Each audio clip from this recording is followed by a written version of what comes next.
Good afternoon, ladies and gentlemen, and I would like to formally welcome you to round 2 of DLGB here at Driftland. This will be our Pro Class 2 day. We are going to start with the qualification, and then we'll be moving on to battles later on in the day. So, hello from sunny Lochgelly. My name is Harry Clayton. I will be one of your commentators today, along with my esteemed colleague, Mr. Yogi Kaziz. We look forward to hearing from you all today, and we look forward to telling you about all the action that's going on. So it's apropos to look at the championship standings currently. As you can see, it's still all to play for after just one round.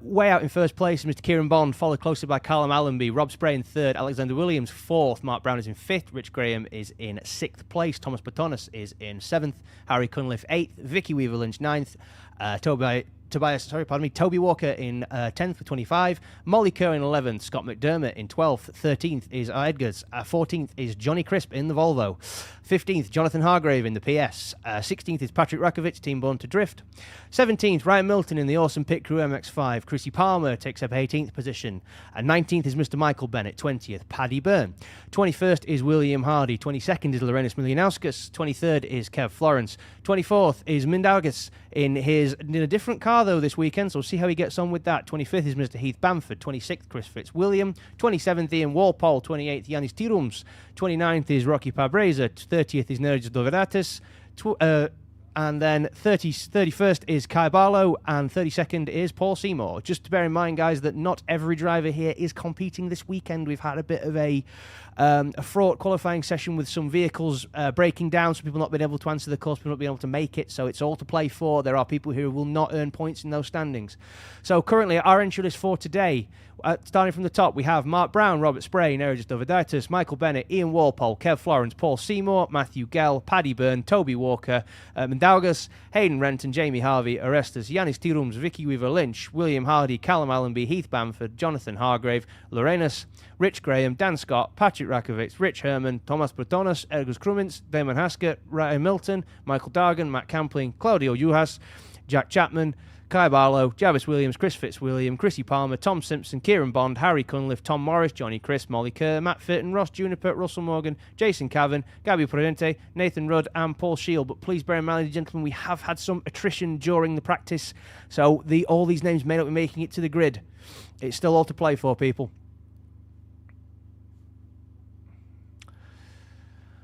So we're going to go live to qualifying in a short while. I will pick up with you guys then. Have fun. Enjoy yourselves.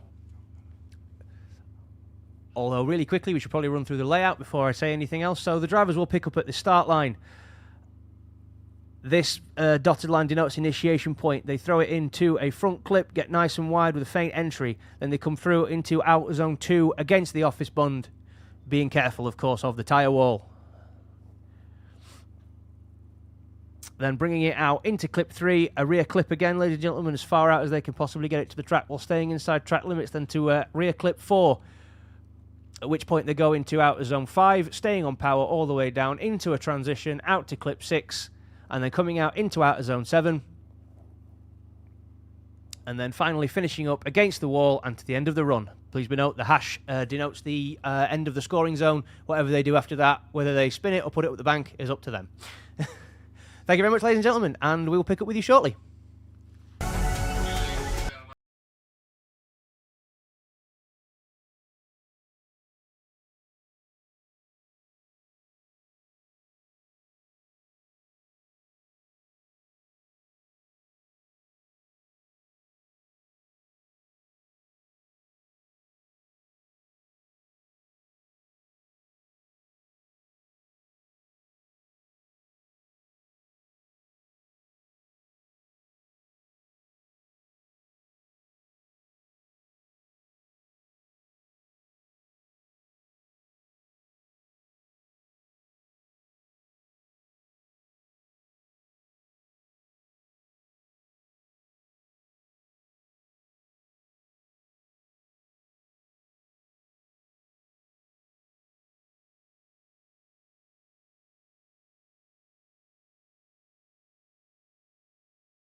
Reinhold Media is excited to announce our official coverage of the DLGB 2025 season.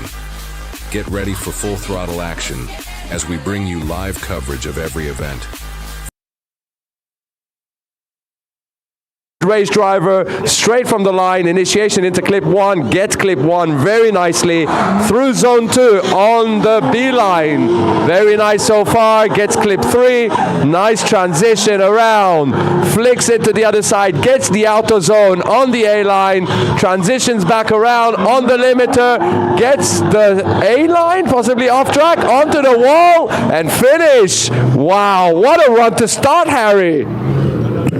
Yeah, if that isn't coming out swinging, I don't know what is. That was a fantastic first run from Chrissy in the 1J350. Absolutely swinging. That car looked amazing, and he was limiter bashing, making some noise for us. We're going to love this. Next up, we have one of the only females on the grid. We have Vicky Lynch in her car, and she's been looking on point today. She has been fighting steering issues all weekend, unfortunately. It's the problem.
Low intensity, but he gets it all the way to the A-line of zone 2. Transitions around clip 3. Nice flick, fulfills clip 4. Onto zone 5 on full smoke, full chat. Transitions to the last corner.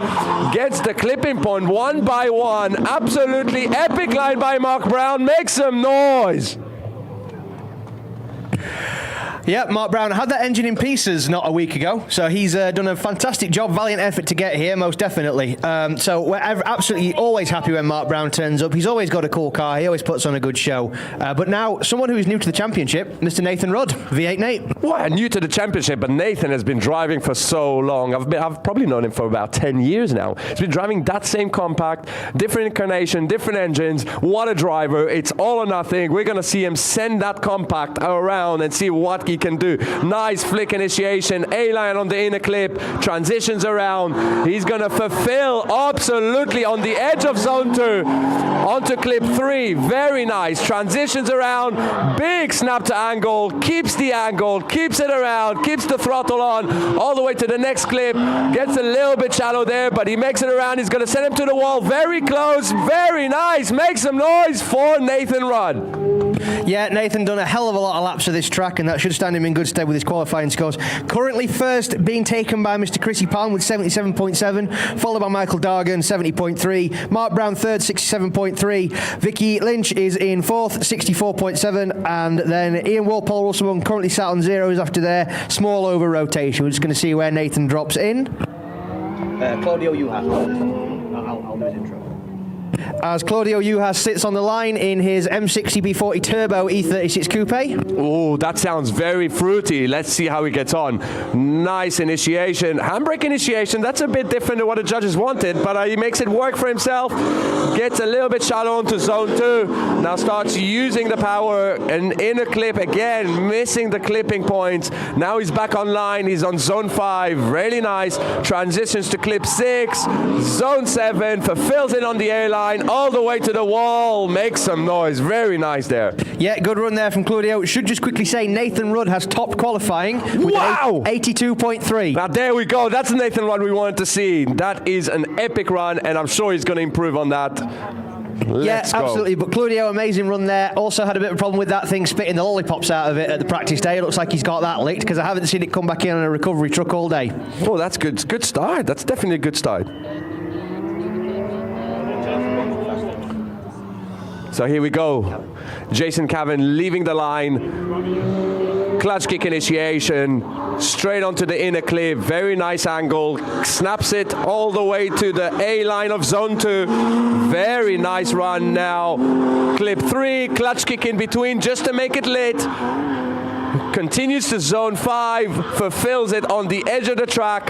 Clip 6, absolutely banging line, exactly what the judges wanted. Added a few clutch kicks for the taste. That was a run. Yeah, Jason Cavan, lots of runs with Winter Battle Series, lots of runs with SDC. Not a very powerful car, just an M52 under the bonnet of that compact, but hey, he makes it work. If there's anywhere that's going to be enough, it's here. It's absolutely here. This layout is exactly designed for basically no power advantages. So Jason Cavan drops into second place with 80.3. Claudio comes in 7th with 58.3. So here you go. Harry's here on the scores. If you guys want to see the live scores as they are going, they are on the Driftland website. But next up, we have Johnny Crisp in his 1UZ powered Volvo. What a cool little car. Very nice initiation onto the inner clip. Oh, he goes a little bit wide. Can he make it work? He gets it back on track. Misses zone 2 a little bit, but he makes it work for him. Transitions around. A little bit wide there. Can he keep it work? Yes, he does. On to the next transition. Zone 6, 7. Makes it work just as the rain falls down. Wow, that must have been very roaring to do the run and at the same time seeing drops. Yeah, absolutely. Changing weather conditions, something they've got to deal with. Johnny, of course, being very, very conscious of those tractor tyres. That car is all original steel. Absolutely, that's quite hard. And if you guys are here and you're wondering what you're going to do now with the rains coming down, you can go to the Drift League merch tent. They have umbrellas you can purchase. Belinda will take care of you, and that will save you from getting wet today. But next up, who we got, Harry? That will be Mr. Nathan Latore in the 1UZ supercharged E46 self-built vehicle. Wow, look at that initiation. Very snapped angle. Did not care that it's wet. He's making it work so far. Very nicely onto clip 3. Fulfills the zone one by one. Big snappy transition. Makes it work for him. Onto zone 6. Keeps it on high angle. Zone 7. And now all the way to the wall. Absolutely fantastic run there from Nathan, adapting to changing conditions very, very well. Johnny Crisp, unfortunately, dropping in with a 47. Obviously, judges not liking the wheel drop towards outer zone 2. Yeah, he did kind of get it a little bit wrong there, but it's all good. Just wait to see where Nathan Latore drops in. Again, a fantastic car, completely self-built. Really impressed with the workmanship, actually, on that car when I saw it. What, Patrick's car? No, Nathan, who just ran. Oh, yeah. I mean, I like Patrick's now. It's got an oil restrictor in it because it used to have a James Bond smokescreen. Yeah, does that not happen anymore? I haven't seen it. Oh, well, that's a new start. There we go. So here we go. Born to Drift, Patrick owner. He is drifting his E46, running a 3-liter turbo. Very nice drifting so far. The conditions are changing, which must be really tough. The setup of their cars is very set up for dry because it was, and now it's starting to rain. But he's managing it really well, Harry. He has, yeah. Came a little bit shallow on a couple of clips, but I've got to say, for the first man to do on what I would consider to be a wet track, he's doing a very good job there. Whoa, runs the wall towards the end as well. That was very close. So Nathan Latore in the previous E46 has dropped in with 66.7, putting him in 6th place. Next up, we have local driver. Yeah, of course. Frank Abagnale Jr. to his Facebook friends, William Hardy to everybody else. In the Peregrine Performance Prepared 2JZ E46, fighting loads of misfires yesterday. Turned out to be 4 injectors that were blocked up with pieces of rubber fuel pipe. Oh, no. Well, as long as it's fixed now, that's all that matters. Let's see him go out. So here you go, sending him off the line after the pace cone. It's very slippery. It's noticeable already. Oh, missed shifts. Missed shifts or broke? Oh, that strikes that. I think that sounds like a broken something. Something has broken, unfortunately, which is not allow him to initiate. Yeah, it looks like Willie has no drive in that car, so that would suggest me the prop, diff, gearbox. One of them has gone. Huh?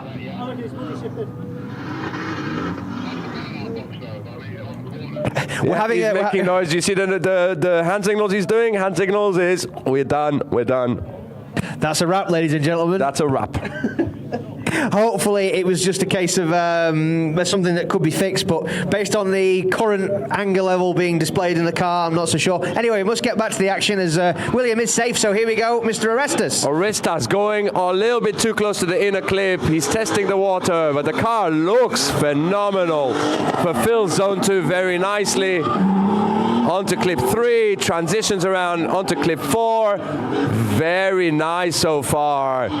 Keeps the wheel speed in check, transitions around onto zone 4, and goes back on power, a bit unlimited towards the end, but he makes it through. These conditions look extremely tough right now. Yeah, it must be fantastic for Orestes to be back in his own car. Obviously, he borrowed Thomas' Skyline at the last round. Oh, yes, he did. He's back in his own car. I love that car, you know. It's cool, isn't it? It's very weird opening the bonnet and seeing a BMW 6-cylinder with a turbo. Absolutely very weird, but it looks like it works really well. Absolutely. So quick update on the scores. No surprise to anybody, unfortunately, due to him not initiating. William Hardy has scored a 0. Patrick Rakovic has dropped into 8th with a 64.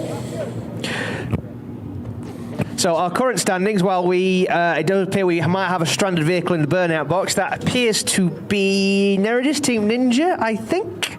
Wow, you got some eyes, Harry. You got some eyes. Oh, okay, so I've just had a bit of information from our wonderful, glamorous assistant, Faye, that William Hardy's aux belt is on the start line. Oh, so it's not day over. It's actually should be just quick fix and back out. Fingers crossed. Well, the thing is, I'm fairly certain that still has a standard power steering pump in that car. So if you imagine if he swung it in and no power steering. I guess that's probably why you misshifted, because something went wrong. Yeah, you get distracted, or the engine shut off. So safety first. It saved his engine. Hopefully we'll get it back out. Yeah, there's a very good chance. I believe that car runs a link ECU, so there's a very good chance it has a low voltage cutoff. Oh, that's so smart. The technology of today is so amazing. But you were right, it is Nereus. Well, it appears whatever was plaguing him has given up and the car's decided to restart. Just very quickly as well, Orestes in the previous run drops into 4th with a 70.3. I'm sure he'll be happy with that. That may see him inside competition today, but you're still all to play for. Okay, now the rain is starting to pour down. Now this must be extremely tough to be on the start line and knowing the conditions are going to be very, very different and very weird. But I think we're seeing Lee in the van. And he is going to go and pick up the auxiliary belt, I guess, so that we can see William Hardy get back out. You know, I've always had a spare auxiliary belt in every single car I've ever owned. What, really? Just... Yeah, my MX-5, which was quite a depressed car, it was very sad, but it had a healthy appetite for auxiliary belts, so I had 2 in the boot at all times. Because if one goes, you've got another one already. Yeah, eventually I figured out that the alternator was 10 mil further forward than it should have been, so the alternator body was lathing off the auxiliary belt. Oh, that makes sense. I mean, that's kind of usually the point. Hayden Krusnak has the same problem, doesn't he? He just keeps throwing belts of the supercharger. Yeah, I think Mark has installed a tooth belt on that now, so hopefully a tooth belt and a better tensioner, hopefully we'll fix it. Oh, that's amazing. Now here we go. We're seeing the van is collecting parts. That van is rear-wheel drive and it is wet, so maybe Lee will be a hero on the way back out. We want to see it. There'll be clutch kick initiation because there's no handbrake. Gordon doesn't. All his pots and pans will be all over. Oh, yeah, that's his sleeping. Unless Gordon is in there having a sleep and he just clutch kicks while he's sleeping. That would be quite funny, wouldn't it? There Gordon never sleeps on the job. So we got Nereus leaving the line. Look at that. It's already slipping. It didn't mean to do it. And now he's going to go back to the start. Something is wrong. I think he may have thought better of that. It looks like the car just didn't want to initiate, whether it's a typical LS problem that it's melted a plug wire. But look at Mindegas. Look at Mind. He is finding smoke in the wet. How? It's lunatic. Lithuanian, I think. Lithuanian lunatic. Absolute lunatic. So he's driving his old car back. This is an E46 running an M54 3-liter turbo. A bit different from his normal 1,000 horsepower car. Oh, I might be wrong now. Sounds like 8 cylinders to me, that. It is a V8. You're right, Harry. As I said, you're the encyclopedia man. You should correct me, and there we go. Nice initiation. Gets it all the way to zone 2. Controls it very nicely. Keeps the angle right. Look at this driving. So smooth. Transitions to clip 4. Nice decel zone. Into zone 5. Transitions around to clip 6. Very nicely so far, fulfills zone 7, and all the way to the wall. A bit of a run, kind of a tap, makes him... Dude, that car must be very, very difficult to drive in these conditions, because it's set up for dry, and he's made it work, Harry. Absolutely, but he did do some Winter Battle Series rounds in it, so there's a very good chance that he probably has a bit of wet weather pedal as well in that. So this is an interesting part, because we saw Chrissy Palmer do an epic run in the dry, and now it's completely different. And I don't think he would have...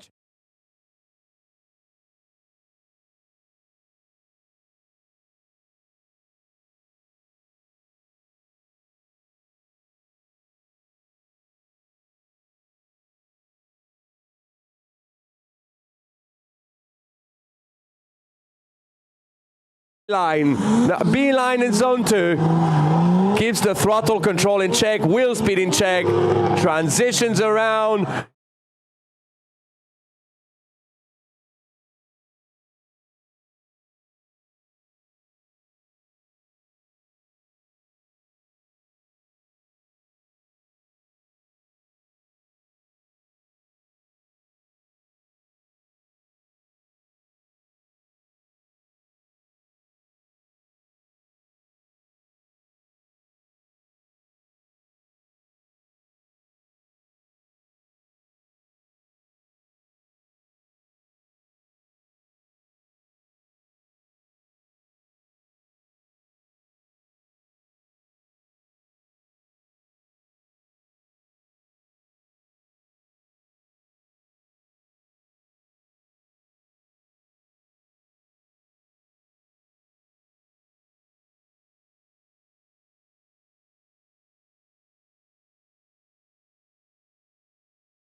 Slight hesitation there, which is to be expected because it's completely changing weather conditions. This is the wettest the track has been all weekend so far. We have to, a lot of drivers, as you can see, are actually funneling back into the pits to go and change their tyre pressures. As we see Ian Walpole being pulled off on the rope of shame. Oh no, we jinxed him, man. We were talking so well about him. Yes, unfortunately, it appears the single cam engine has decided to go to zero cam currently. Now, for you guys who may have been drifting or not been drifting in competition, just to let you know, the biggest difference, it's not only it's wet, it's the fact that it's been dry for all this time. We've put rubber on the floor, which means the water is actually bringing up the oil up, so it's effectively an ice ring right now. Yeah, this would literally be the equivalent of you trying to get across a skating ring in stiletto heels.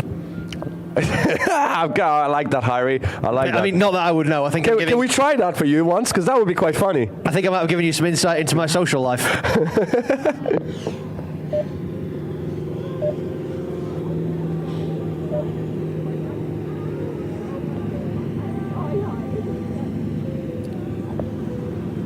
So currently we've had no score improvements for the people running their second run. Chrissy Palmer still sat in third, 77.7, and Vicky still in ninth on a 64.7. Will that series competition? And unsure, because there has been some serious attrition going on. We do not have all the riders and all. It was very warm. It was very grippy. As Mr. Ross Juniper warms up. So here we go, Ross in a very pink, bright full 350Z. Do you recognise that chassis? Should I? Is that a Pro Drift? Does the name Luke Barker mean anything to you? No, that's Luke Barker's old car. Wow, that's very cool. But that engine doesn't sound right, I'm gonna say. Yeah, but it's fine. If you're saying it's fine, you know. It has very posh exhausts. Nice initiation. And looks like he's sailing through the zone so far. Onto clip 3, transitions. Oh, stalls the transition. It's going to make him drop a wheel very deep, but he makes it work. Big angle onto the last transition. Can he keep it in check? Can he finish the run? Yes, he can. Yeah, absolutely well done there to Ross Juniper. Obviously, you guys may know him better as Mr. Dragon Performance off of really cool rotary stuff. So what engine is that? Just a VQ. I mean, if it was a rotary, it would sound really good for a rotary, but I don't think it sounds good for a VQ. Have you ever heard a VQ that sounds good? Because I'm sorry, I'm going to phrase. It sounds smooth. It doesn't sound that smooth. So apparently, Ross was telling me that has a stock VQ loom in it. Apparently, a standard VQ loom is 25 kilograms, and he got the loom down to 500 grams. I think there's 1 or 2 wires that are missing there then. I think there's about 20 wires in the whole car. Brilliant. So next up we have local hero. We got Jack Cockburn in his E30 V8. Colburn.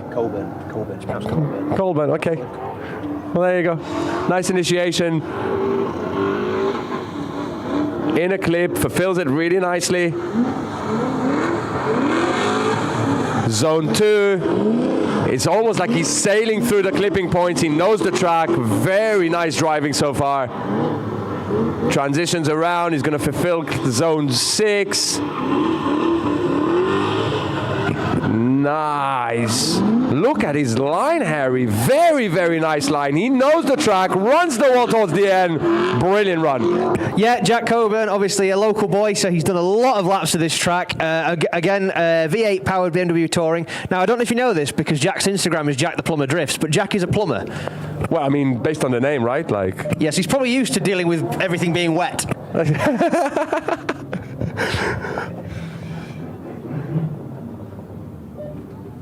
Okay, next up, a very good friend of mine. I've known him for years. One of the coolest guys. Jack Coburn drops into 4th for the 75.7, wow. The best of the wet runs so far. Brilliant run. Next up, we have Paddy Byrne in his LS-powered S15. What a cool car. All hand controls. Handbrake initiation to settle himself. Very nice. Transition onto zone 2. Very nice on the A-line. Great run. Clip 3, transitions around, clip 4.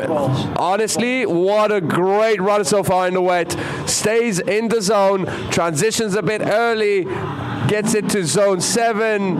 A little bit shy of it, but he's going to get it to the wall. Wow. Getting out there for his first run in the wet, and he makes that. That's brilliant. Absolutely amazing run there from Paddy, of course.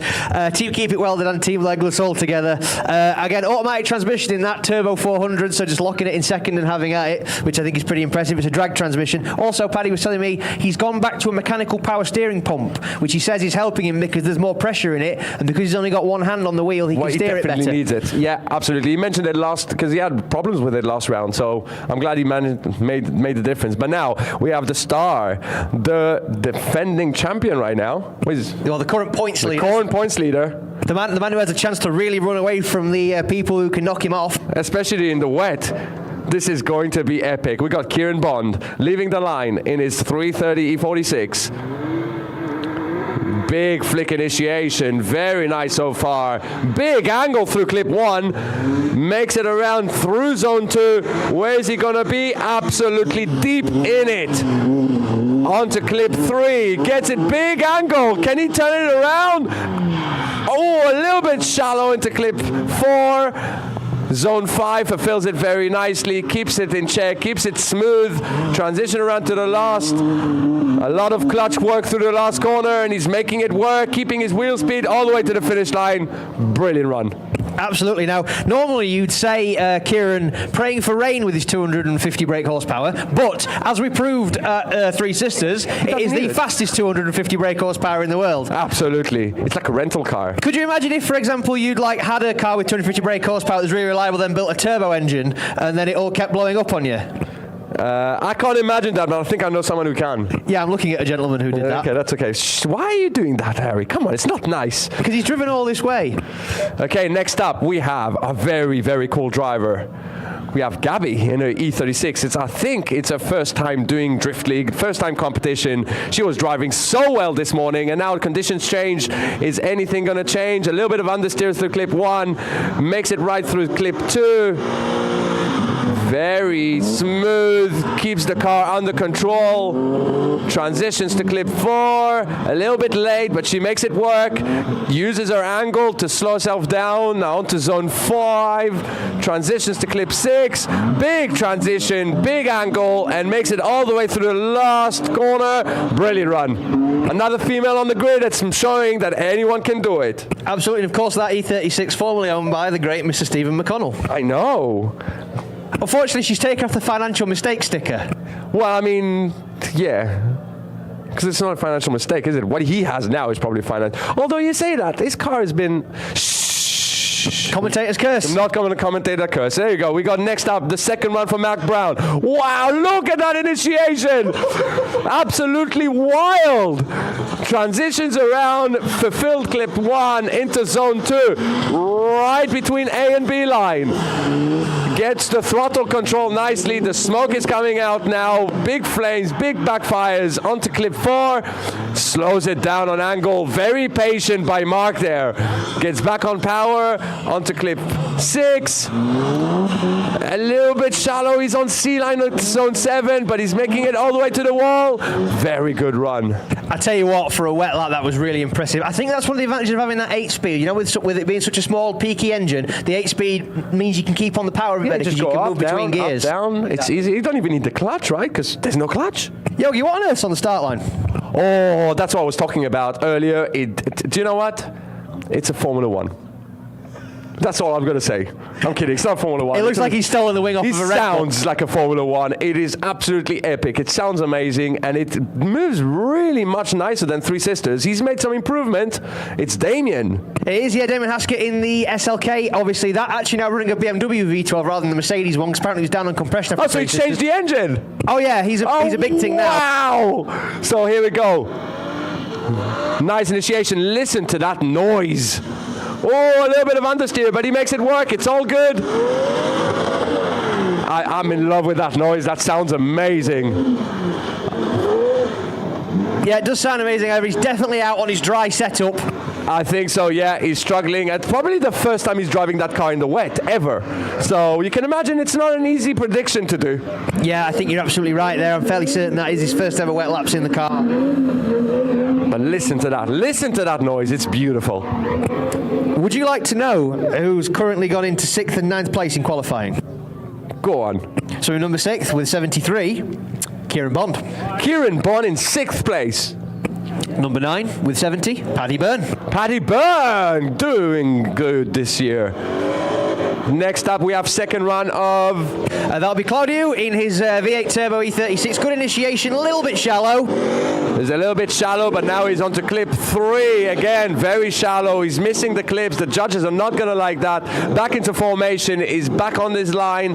Now zones 5. Transitions to clip 6. He's keeping it right so far. Zone 7. And all the way to the finish with a lot of throttle control. Yeah, absolutely. That's some real ice dancing there from Claudio. I'm not sure if that's improved his score any, but we will see. Currently sits in 14th with 58.3. Next up, we have Michael Dargan in his E30. E30 M60 B40. I'm just going to say V8 BMW, okay? Because, you know, you're the knowledge. Yes, but you have to specify, because if it's an LS, he would be in the pits with burnt plug wires. I said BMW. BMW V8.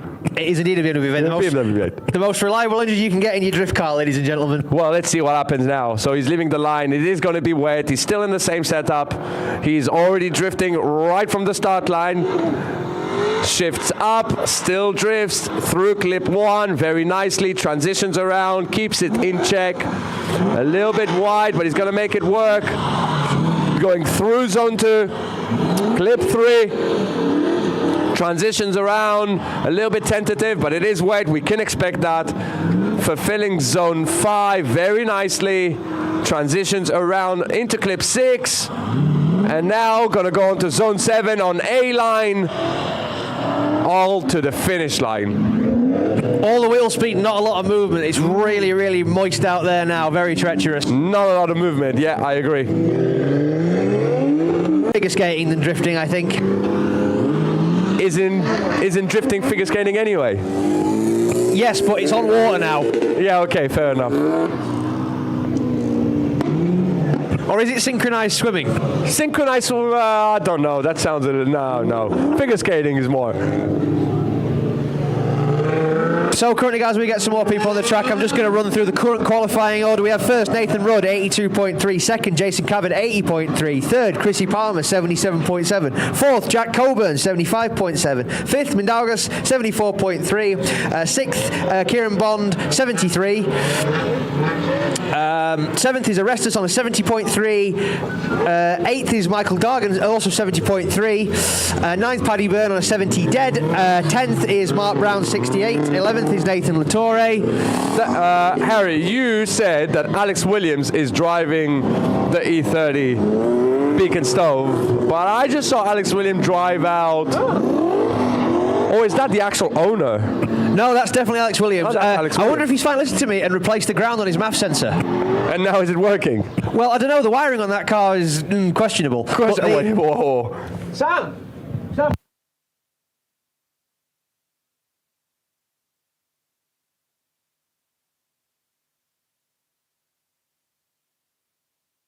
Right, okay, so having just quickly spoken with Sam the man that can, I have been reliably informed that Alex Williams' car was down to the igniter failing. However, it's very, very, very full of fuel from cranking it over for an hour. So it's a question of can he drive through the misfire now? Or can he clear the fuel by doing a massive, massive burnout? I'm wondering if the Volvo's overfueling slightly, because that was a big burnout from That Johnny was a Crisp. big burnout. Here we go. Johnny Crisp on his second run. Can he understand now the conditions? Can he improve on his score? Absolutely. Look, his initiation. Very nice. Transitions around. Going to fulfill zone 2. Very nice between B and C line. Onto clip 3. Keeps it in check. Transitions around. Doesn't over-rotate this time. Gets it right into zone 5. And transitions into clip 6, zone 7, and all the way to the finish line. All smooth sailing and kicking the wall and going in the wall as well. Oh, I was going to question you, is someone going to tag the wall today? He did, and I was super excited until the front went in as well. Oh, goodness me. It's sad, really, because he was past the scoring zone. And he's already damaged. We're going to find out. Is it going to be big damage? So I do believe Johnny Crisp was after the finish there, so hopefully he'll improve on his score. Sits on a 47, therefore he does need to improve.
Could drift before he could legally drive a car on the road. Well, that's becoming a norm now, isn't it? Yes, but Connor was old enough to go for his driving test. Oh, okay, that's a different story then. Different reasons. Okay. As Tom Morris, Team Muswell Motorsport, first Team Muswell Motorsport drivers tees up. Oh, very nice clutch kick initiation through inner clip 1. Beautiful run so far. A little bit shy of zone 2. He was a little bit out of it. It's going to put him wide into clip 3. Makes it work. Big angle. Nice transition. And a little bit too much. over-rotates just before the zone and spins out. Yeah, unfortunately that will zero Tom Morris, I'm afraid there. So we have Connor Ritchie has dropped in 6th with a 74.7. Not a bad score by any stretch of the imagination, but I was hoping that Connor would be my guy and top qualifying for me. However, Molly Kerr's still in the grid, and I'm really looking forward to seeing her drive because she's been flying. She has been flying, and it was dry. She knows the layout, but I feel like wet is going to shine. She's going to shine. I'm excited to see. As Thomas initiates, flicks it in. Wow, massive angle, and he over-rotates. Just keeps it out of the bank there, ladies and gentlemen. That was very close. Thomas is probably feeling quite nervous as it sits at the minute.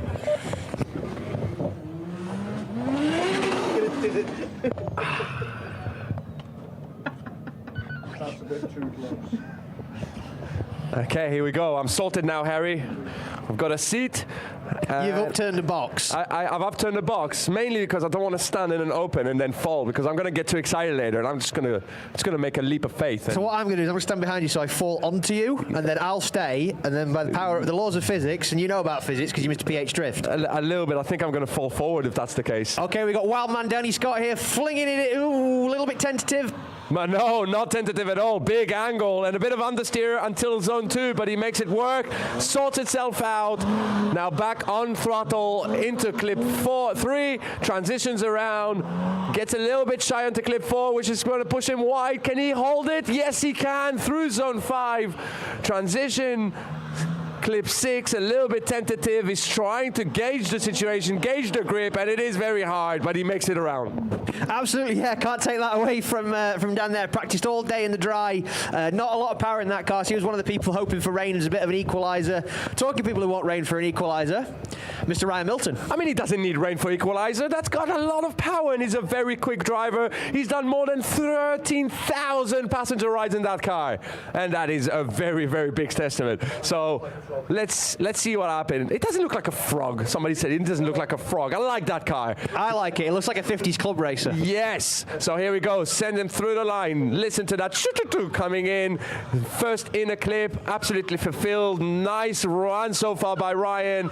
Through zone 2 on A line. The perfect line so far.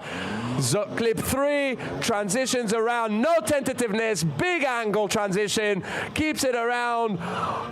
Through zone 5, so far he's showing us that he has a lot of pace in the wet, driving around, gets his foot down all the way to the wall, almost clips it. I mean, that's gotta be a big score. 1 of 1 body kit on that car as well. That's a be a lot of money to leave on the wall.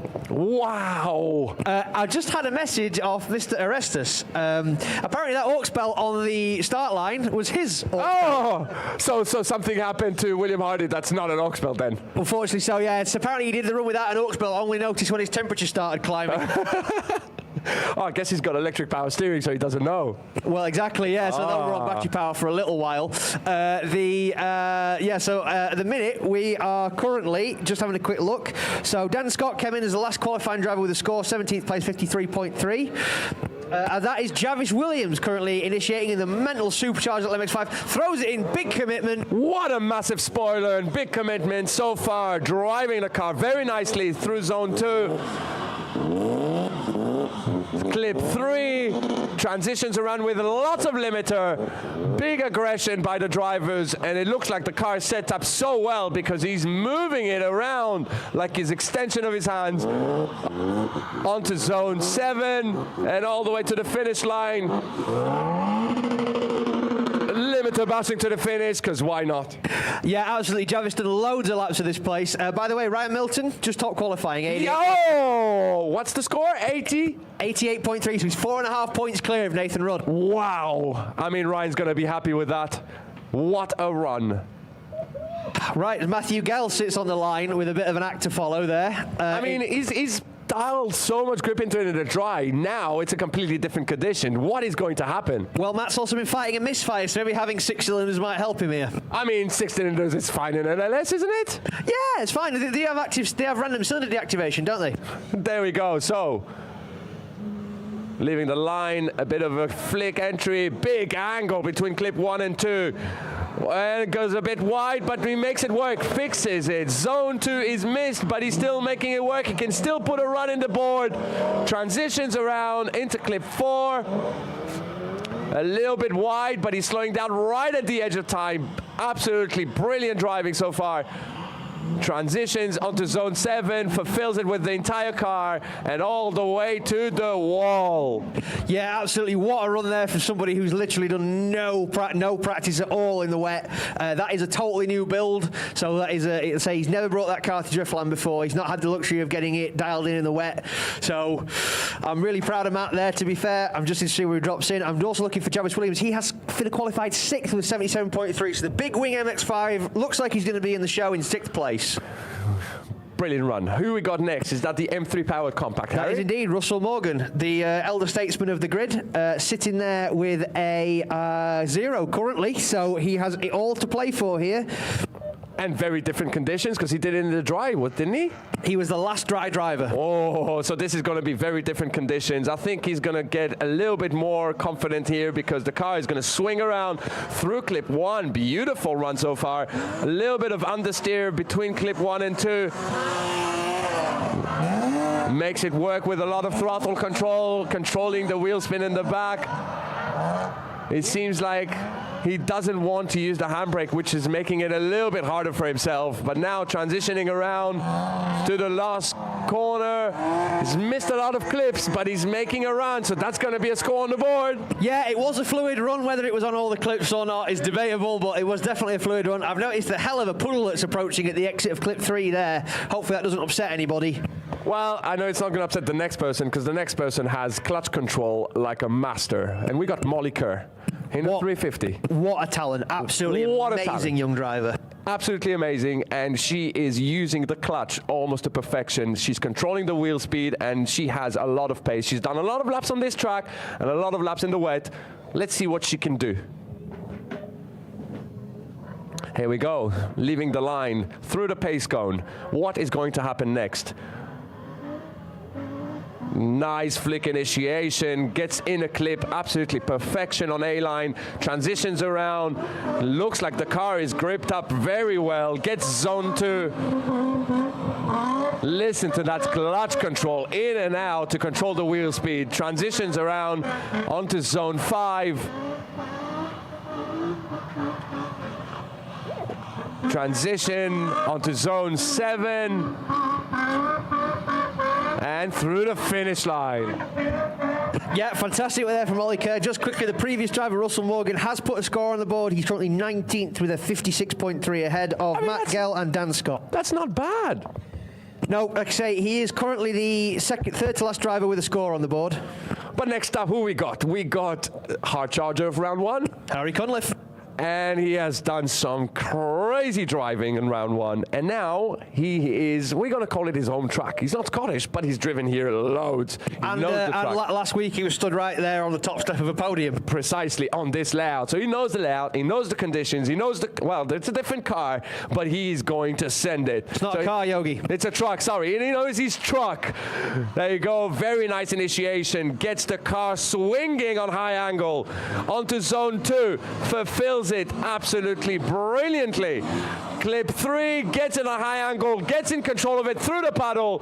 Big snappy transition through clip 4 onto zone 5, fulfills it with the entire truck. Transitions around to clip 6. Beautiful run so far. Zone 7, fulfills it all the way to the finish line. Make some noise for little Harry. What an amazing run. The level of control that young man has got at 13 years of age is insanity. Absolutely insane. That car looks really well set up for what it is here. Wow, what a car. What a truck, sorry, what a truck. What a truck, yeah, it's definitely, well, I'd say that it's weird, isn't it, because it's a truck body, but it's a car chassis, so is it a truck or is it a car? It's having identity crisis. It's both. It's a truck car. Whichever way is cool. It's Schrodinger's vehicle. Truck car. That's actually something my son says, truck car. So there you go. That's what he likes. Truck car. Truck car. You'll have to get Mateo a little model of that and say, here's a truck car. So now Matt Fitton, third member of Team Ronin, Mr. Fitton Fab, that car is freshly finished. I mean, he's over-rotated before he started. That's not going to be a good sign. Oh, a lot of steering input there. He's making it work, though, through clip 1. Transitions on big angle through zone 2. Fulfills the zone. And going a bit wide, gets the cone just by a touch. Transitions. A bit of an over-rotation. Is he going to keep it? He does keep it. Transition to clip 6. Again, there's a lot of over-rotation there, but he makes it work for himself all the way to the finish. Can he tap the wall? Very close. Do you know what? I'll give Matt that, because somebody who slammed that car together in a very, very record time. That car was a shell 2 weeks ago. I mean, that's pretty good. That's a good go there. He hasn't even got a back window in it because the polycarbonate window didn't turn up. Oh, I thought that was from choice. No. I'm fairly certain right now you'd probably want a back window if you had the choice. I mean, I would, yeah. He's got his indoor swimming pool being filled up nicely. He's just got water sloshing around at his feet. That's not helping the weight transfer. As another member of Team Ronin, Mr. Kev Florence, sets off, comes down, straight line entry, flicks the car across. Oh, that SI is swinging and he's over-rotating and doesn't even go past clip 1. I think just caught out with the conditions there, fortunately. Kev had a massive, he was in Thrashville all night last night, replacing a gearbox in that car.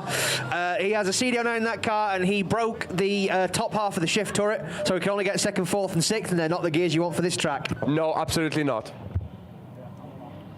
But next up, we have Narius in the LS-powered V8. Fun fact, if you guys don't know,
initiation, transitions around, a bit of understeer, he puts him onto the inside, he kind of misses zone 2, but he makes it work onto clip 3, very wide, big angle, tentative transition, but he's onto clip 4, through zone 5, keeps the throttle in control really well.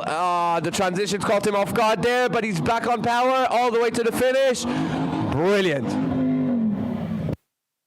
Yeah, absolutely brilliant run there from Paul Seymour in the 1UZ Turbo S13. Definitely a good setup if you like seat time. 1UZ's good engines, aren't they, Yogi? They are, yeah. I'm actually just planning on putting one in my 86. Oh, by the way, if anybody wants 1UZ RX8, come Yogi's way. Oh yeah, that's definitely. If somebody wants, it's a really, really good car as well. What's wiring loop?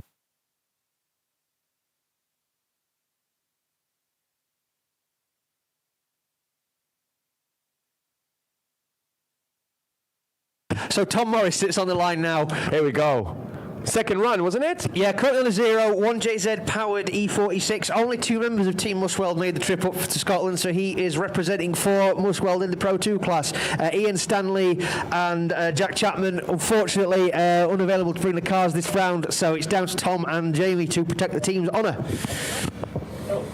Team Banana, let's go. So just very quickly while we wait for Tom Morris to be released, our current top qualifiers are first Ryan Milton 88.3, second Nathan Rudd 83.7, third place goes Harry Cunliffe with an 82.3, fourth place Jason Cavan with 80.3, and Johnny Crisp in fifth with a 78. And don't forget, some of them, they still have a second run. I think we only seen Harry go once, and I feel like he went back into, well... Yeah, Harry once, Ryan once, so... Oh, Ryan wants as well. I think hopefully he's done. I had a chat with him. Hopefully he's going to... I'd call that one and done. One and done. There we go. So, Tom Morris on the initiation. Very nice through clip 1. Transitions around. Oh! Safe. I guess he decided to bail before it went wrong. Yeah, no, absolutely. There's no shame in saving your car. But unfortunately, that means it's a 0-0. So I don't think we are going to be able to see Tom in battles this afternoon, which sucks. Yeah, absolutely. Real shame for Tom. But I think it's just, unfortunately, just the conditions catching him out. He's still relatively new to that car. He's only done a few events in it. So hopefully he'll get it lined out and more suit his driving style throughout the year. Obviously, good engine, good chassis.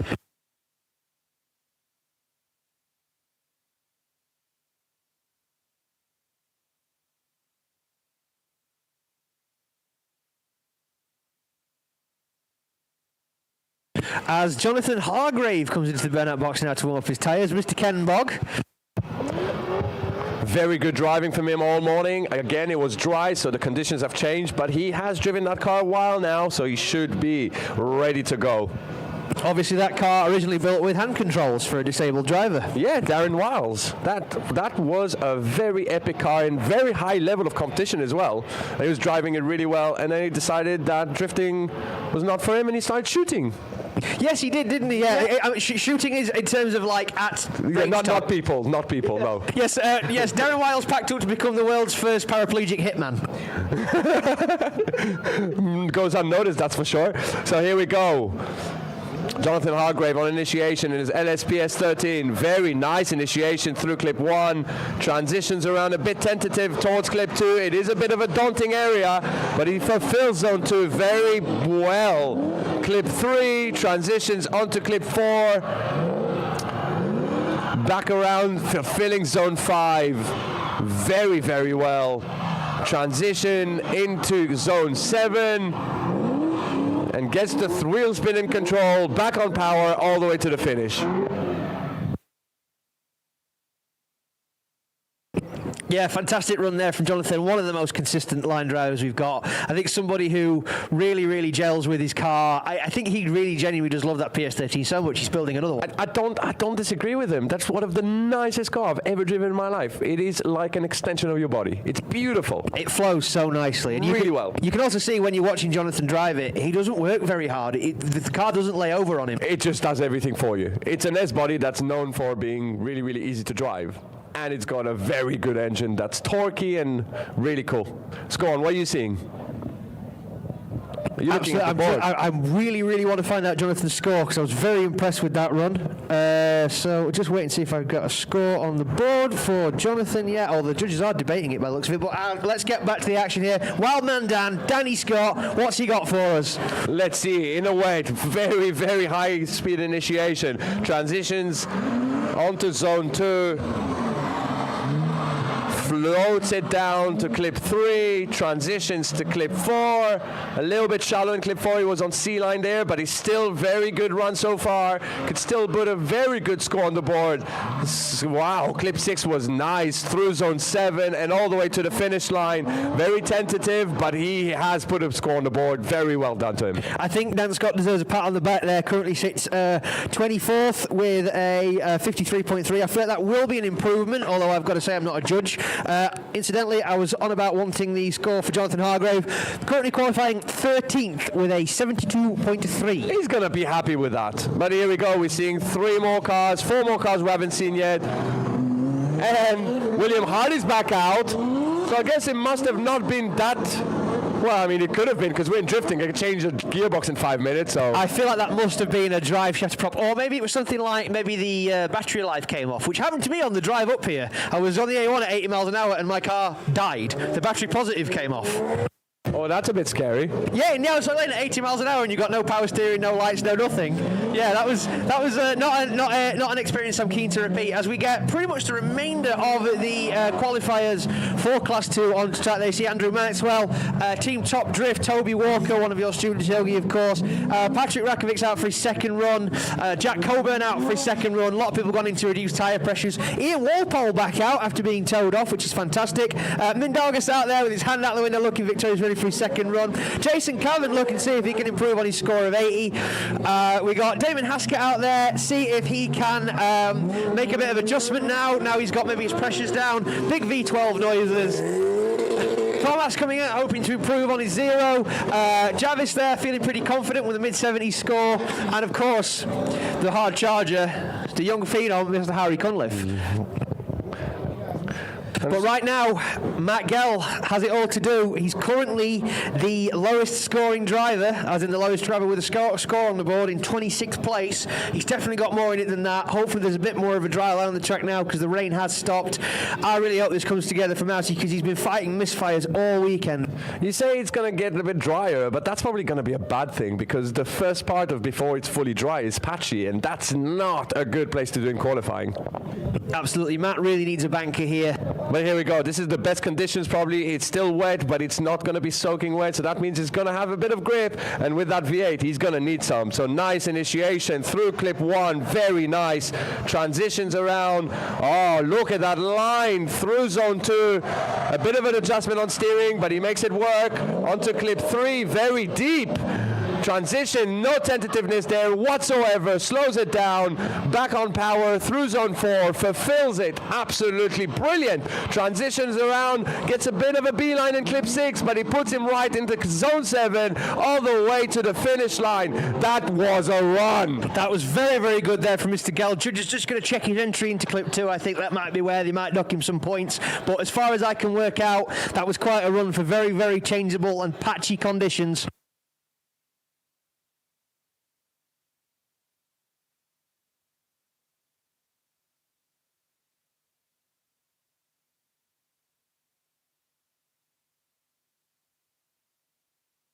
I can fumble the way through this set. Here we go. We got Nereus for his second run.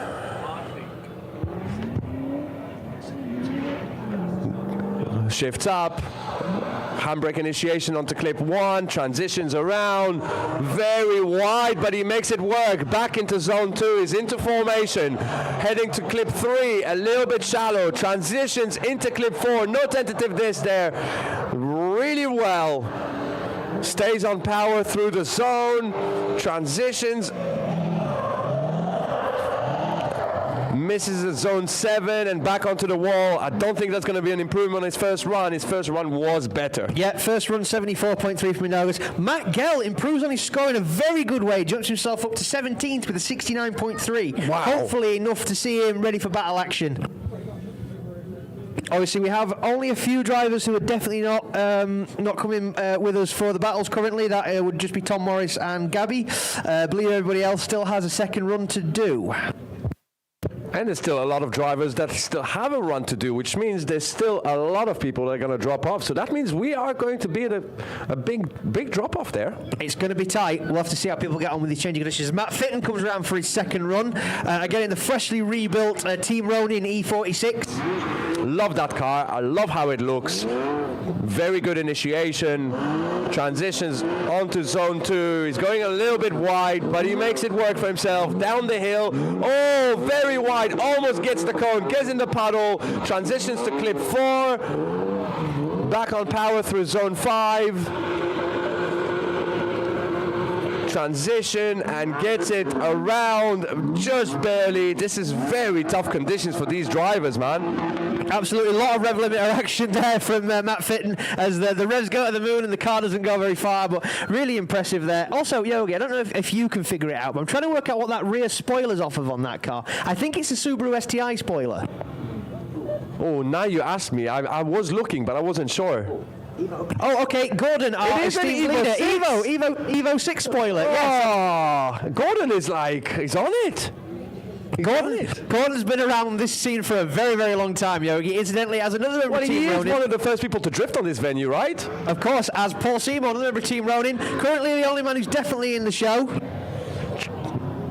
Nice initiation is 1UZ turbo. Fulfills zone 2. Makes some steering correction. That was really cool to see there. Big angle. Transitions to zone 4. Nicely done. Keeps the throttle in check. Keeps the car in check. This time doesn't repeat the same mistake on the last transition. Makes it smooth all the way to the finish line. Brilliant.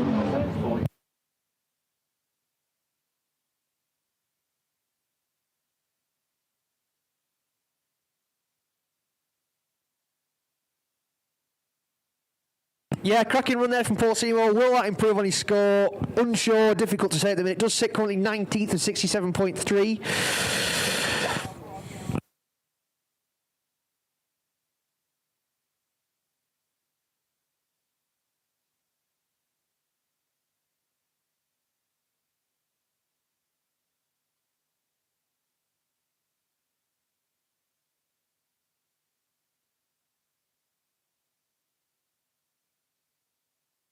Okay, here we go. Second one for Jonathan Hargrave. Initiation onto the inner clip.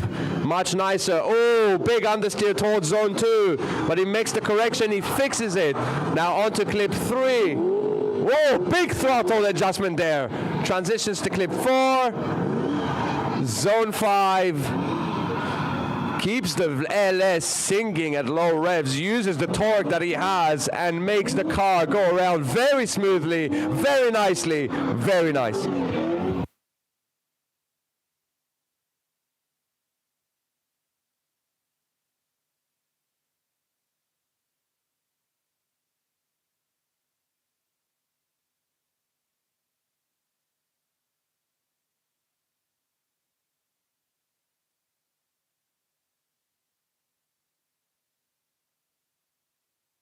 So back on the line now, we have Arestas, hopefully with an aux bell that'll stay on for the majority of his run. Bloody BMWs and their plastic pulleys. So Arestas, a very straight line now, flicks it in. Wow, that was some aggressive initiation in there. Gets it on high angle, gets very wide through zone 2. I don't know if it's going to count a wheel off or not, but that was very aggressive. Transitions around through zone 5. Keeps the car in check. A lot of throttle control there. Throw zone 7. Clutch work to keep the wheel check and back to the finish line. Yeah, so Arestas currently sitting 16th with 70.3. Hopefully that will be an improvement on his score. If it's not, I imagine the battles will have to cut his aux belt off just to give him that bit of advantage.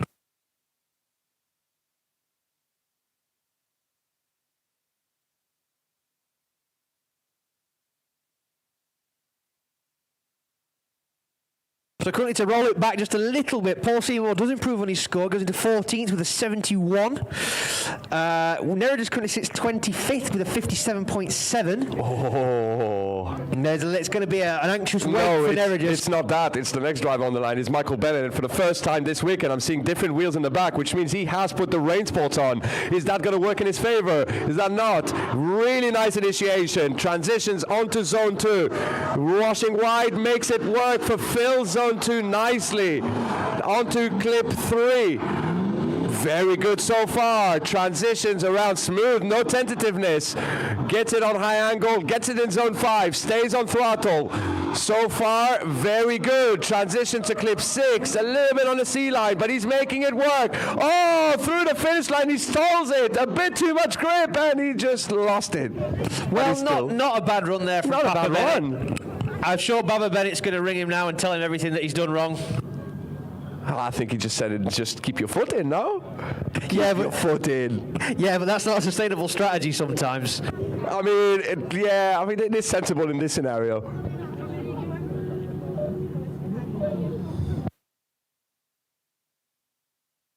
And now we have sat on the grid one of our main sponsors, Mr. Rich Graham, Beacon Stoves, E30 Touring. At least I believe this is Rich Graham. I don't know, because that car's been passed around a bit this weekend. It has, yeah, but today it is only Rich. He's driving it, and I've seen some laps this morning. He was really, really good. And now it's wet, it's different condition, big angle and brakes, and a bit too much angle.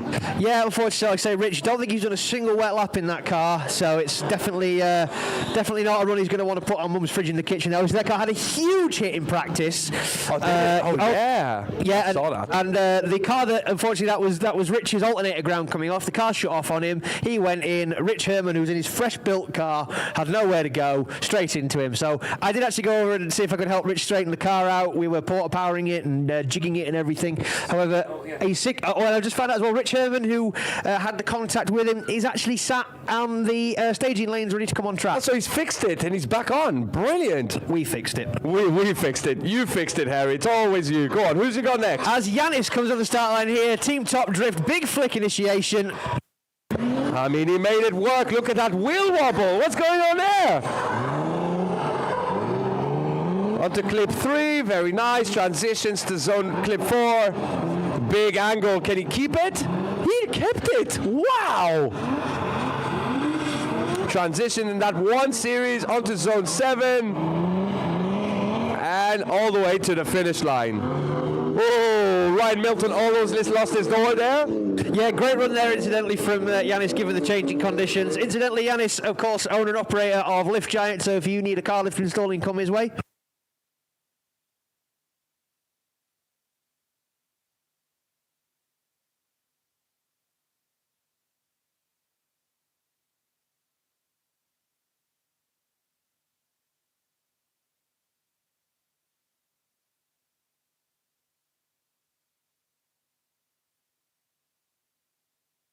As William Hardy leaves the line now, obviously had to forfeit his first run due to some form of problem which we haven't actually discussed yet, but he flicks it in, big angle, big commitment. Wow, that was some initiation there. He's fully confident over the first run, but he is making it work through zone 2. Big throttle adjustment.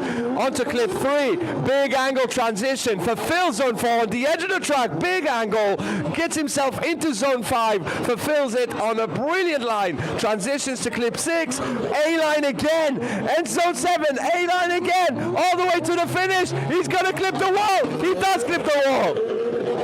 Wow, that's going to be a score. He had it all to do on that run, obviously, had to abort his first run, but because he left the start line, it did qualify as a 0, even though he came out of it before the start of the scoring zone. I think he'll be happy there. I don't know if anybody else noticed, but the level of pressure in those back tyres was ridiculous. That was like a Drift Masters amount of pressure. They were flat.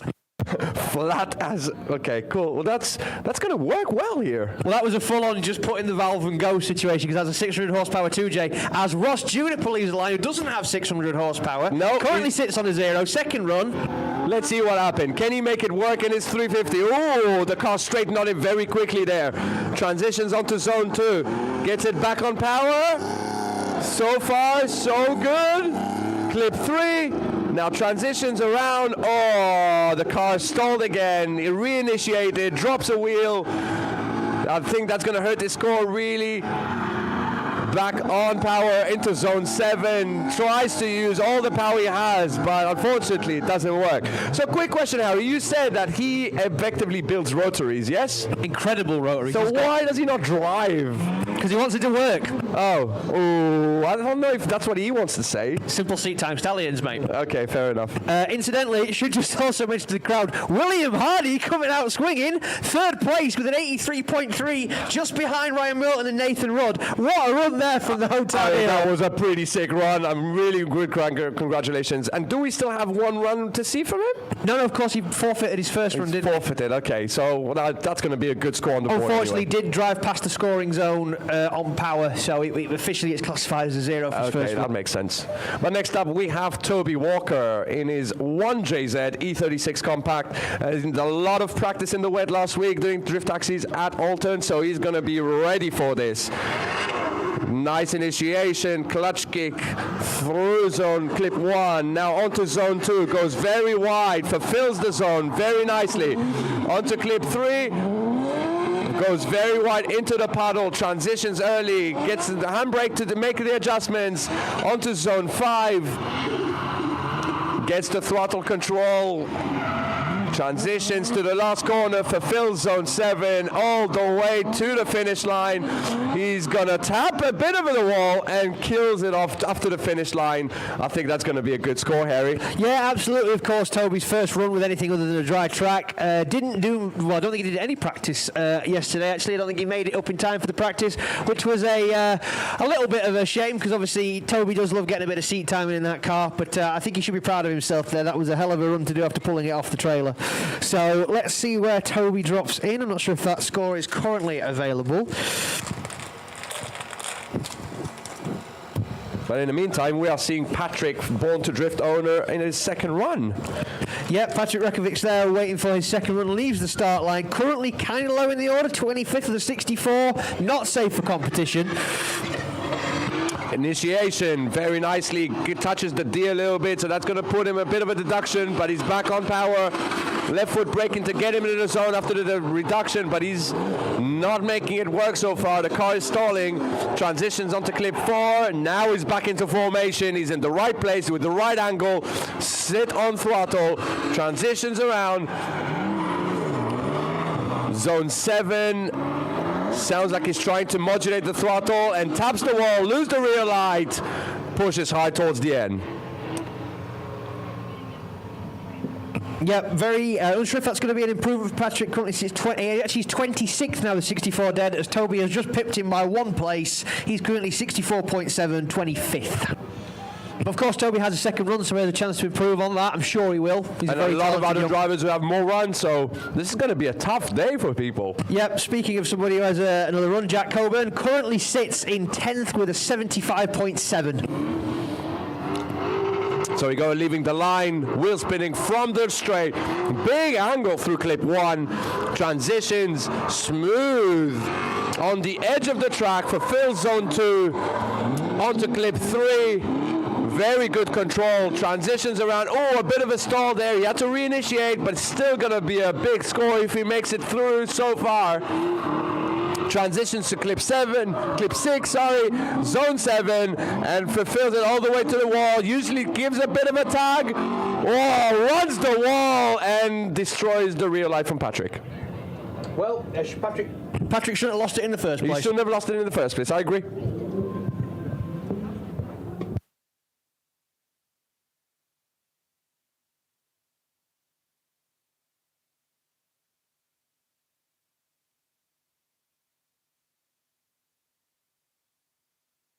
Okay, next up we have Hayden Renton, and Hayden has had some tough luck in the last few events because he's had problems with misfires, but now he's back from a fresh map, fresh engine, and it looks like the car is working this morning.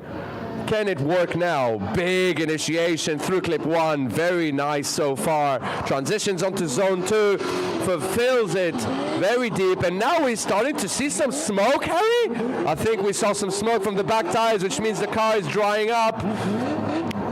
Transitions onto zone 5, fulfills it. Throttle control like a masterclass. Transitions around to zone 7 and all the way to the finish line. Makes it work. Very good run. Yeah, that's definitely going to be a relief there for Hayden Renton, as the car spent 2 whole days on the dyno with Chris Parnham while he mapped it all. Fingers crossed he's now got that thing lit up and flying, which it certainly seems like he has. It looks like it's a lot happier than it was. So Jack Coburn improves on his score, goes 6th with a 79. Just waiting on the score for Hayden Renton to drop in, as Andrew Maxwell sits on the line in a compact that's been through a few owners, shall we say, but I think Andrew's enjoying that car. Absolutely, he's using it to the full extent. Very cool driving this morning. Let's see what he does in the patchy condition that we have now. Nice initiation, transitions very wide, keeps it back, doesn't get the tires, which is the most fearful thing people have now. Transitions around. through zone 7, clip 8. Harry, that was a pretty good run for his first run in the wet. Absolutely, yeah. Andrew is a hometown hero. He's obviously not. He's a consistent competitor for SDC, winter battles, things like that. So he's joining us for this round. He did an absolutely fantastic job at Teesside last year with not a lot of power, and I feel like he's really got the measure of that car. It seems like it really works for him. He seems to gel really well with it. Well, I had a chat with Matt Smith this morning, and he said that he can easily adjust camber and caster in that car by turning the coil over. And he's not even joking, and he says both of them are doing the same, so that's quite fun. But who we got next, Harry? This is Edgar Crummins. Oh, big initiation, big angle on entry. Goes into zone 2, very deep. I think that's a wheel drop. Clip 3. Big angle transition. Oh, the car stalled on him and he had to reinitiate, which puts him on high angle, but he makes it work now. Again, we're seeing some steam, we're seeing some smoke, so that means we're getting more drier patches. I'm hoping we can get some battles in the dry today. Yeah, absolutely there. Yanis doing a fantastic job. See where that drops him in. Obviously, Edgar's has run, and his teammate Edgar's currently sits in 11th with a 76. Yanis currently is... Oh, excuse me. We got Paddy Byrne. Paddy Byrne in his LS-powered S15. Very nice initiation. So far, he's showing some insane great control in this weather. A little bit of left, I'm not going to say left foot braking, but braking at the same time as throttle with Paddy. Transition onto clip 6. Zone 7 fulfills it, and now he's going to go wide. Is he going to tap the wall? Yes, he does. A bit of a kiss to the wall, just to show the judges he can do it. Brilliant run. Yeah, only cost him £600 for a rear like that. I mean, it's worth it. Yeah, of course, Paddy. Now, something I've always been a fan of here is simple solutions to complex problems. And obviously, Paddy doesn't have the use of his legs, and that LS runs a drive-by-wire throttle. So to actually get throttle control on that, it's literally using like a BMX bike brake as a throttle with a cable that is drilled into the back of the pedal on a snatch block and pulls the pedal. Wow. How good's that? Very cool. Simple solutions to complex problems. I mean, that's usually what works. So it looks like Ian Walpole, he might be still having problems with that E30 there. Jinxed him today. Yeah, currently being towed off. Unfortunately, it's never, like I say, the tow rope, the tug of shame, as I like to call it. No driver wants it, but unfortunately, some drivers can't avoid it. Also, incidentally, all Class 1 drivers, if you are going out for the showcase, please can we have you in your cars, ladies and gentlemen? We need you in your cars, please. If you're going out for the showcase, Class 1 drivers, please can you go get in your cars? I thank you very much. Incidentally, as Jason Cavan leaves the line, big flick from Jason Cavan, really good, sets himself up really well for the outer zone 2. Ooh, that's wide, Harry, very wide, makes it work. Now transitions around onto clip 4, big angle transition. That's some aggression there. Fulfilling zone 5 very nicely, transitions to clip 6, into zone 7, and now all the way to the finish line. A very, very good run. Wow. Yeah, Jason Cavan perfectly safe for competition with an 80.3. Easily, Andrew Maxwell has bumped him a place. Andrew Maxwell came in on 81.3 in the little 46 compact. Will Jason Cavan improve on his score? It's hard to say at present time.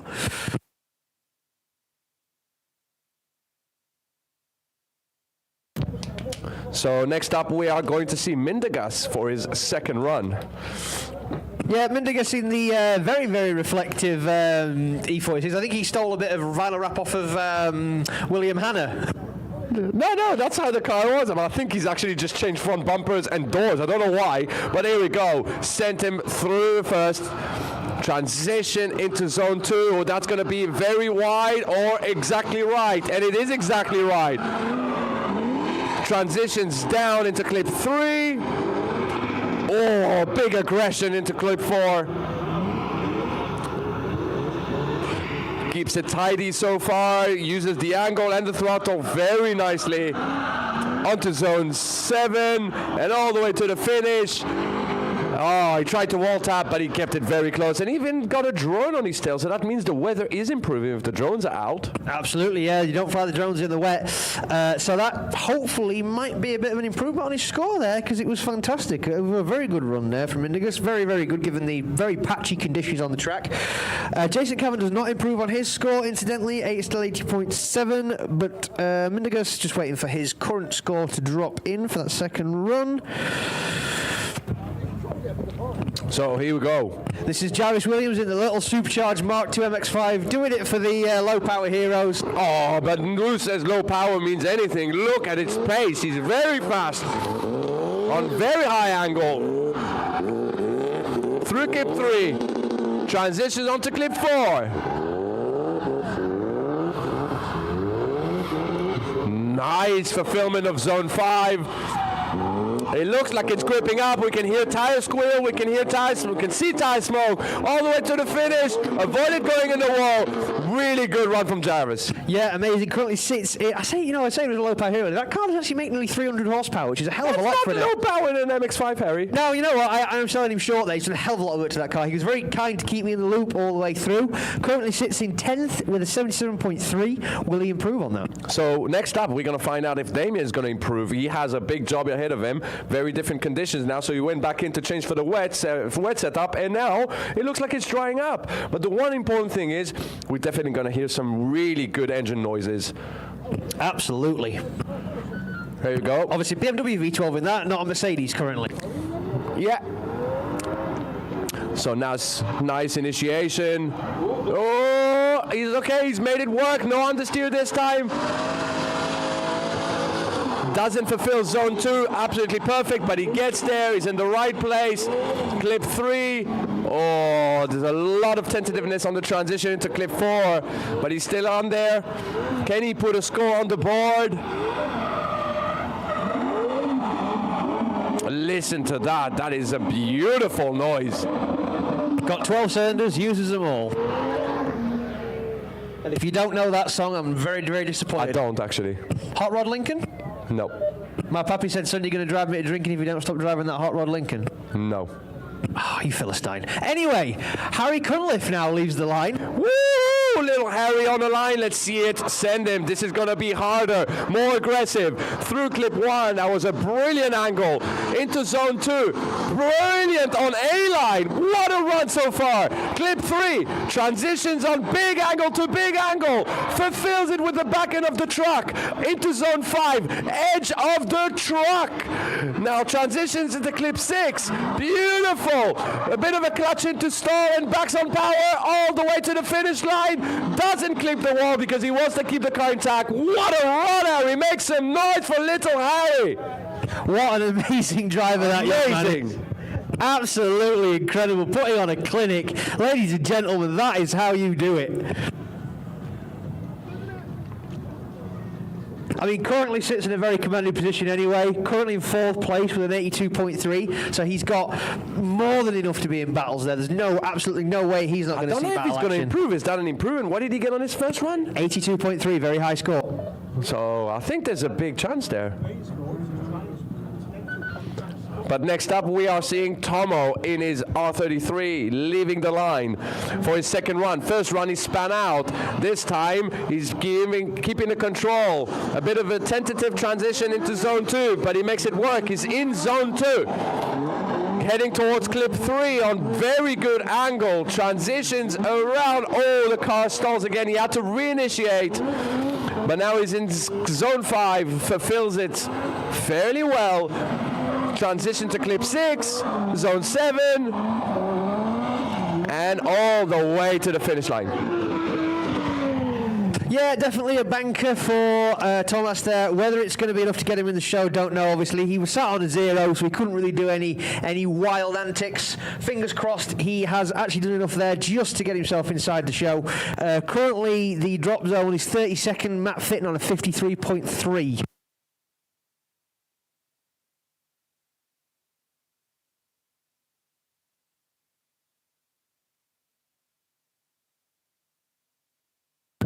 So, as Edgars leaves the line in the 1 Series, Team Top Drift.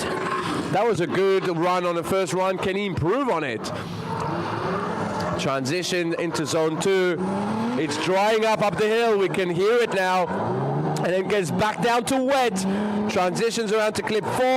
Now that part is drying up. We saw a few people stall there, but he's back on power, making some steam. That's really good. Transitions to 6, 7, and uses the wheel spin and the torque to get himself out to clip 8. What a brilliant run. Yeah, absolutely fantastic. I think Edgars is already pretty safe. He's in the show, currently sitting on 11th with a 76 dead. So fingers crossed, he's definitely going to be in the show. Whether he'll improve on his score or not, it remains to be seen. Oh, incidentally, Yogi, Harry Cunliffe has improved on his score. Goes second behind Ryan Milton with an 87. Wow, so close. 1.3 points deducting them, but we still have Ryan to see for a second run. But first, we have Michael Bennett for his second run. First run, he got a 0. Let's see if he can improve on it. Nice clacking initiation through clip 1. Onto zone 2, fulfills it very well this time. Now clip 3. And transitions onto clip 4, quick decel, back on power. He's going to fulfill zone 5 very well. Slows it down right at the right time. Transitions to clip 6, a little bit of a C-line, misses zone 7, and he's back on power all the way to the finish. Almost gets the wall, but he doesn't, saves it. That's going to be a score on the board. Yeah, I reckon that's most definitely a banker for him there. I think that will probably be enough to see him into competition, but it remains to be seen. We'll have to wait for the judges' score to drop in. Obviously, Michael having a lot of fun in his new seat time car. I think he's enjoying it. Much less stressed than he was when he was campaigning the Monster E46. But we're going to still see the 46 actually very much close now because Jack is going to be back on it. But now, Oliver McDermott, really cool driver, local driver, really nice initiation. Gets zone clip 1, gets a little bit wide before zones 2, but he makes it work. Onto clip 3, now transitions around to clip 4, big angle, very nice driving so far. Fulfill zone 5, transition to zone 6, 7, and goes wide towards the finish, is not clipping the wall, keeping it in check, very nice. Yeah, absolutely fantastic there from young Ollie. Obviously has done a lot of laps of this track in winter battles, STC, etc. Probably the least powerful car on the grid, only maybe 200 ponies in that. He makes it work really well. I never say he didn't make it work. Absolutely. Brilliant driving by Ollie. Another driver who's probably praying for it to carry on raining so that he gets some liquid power.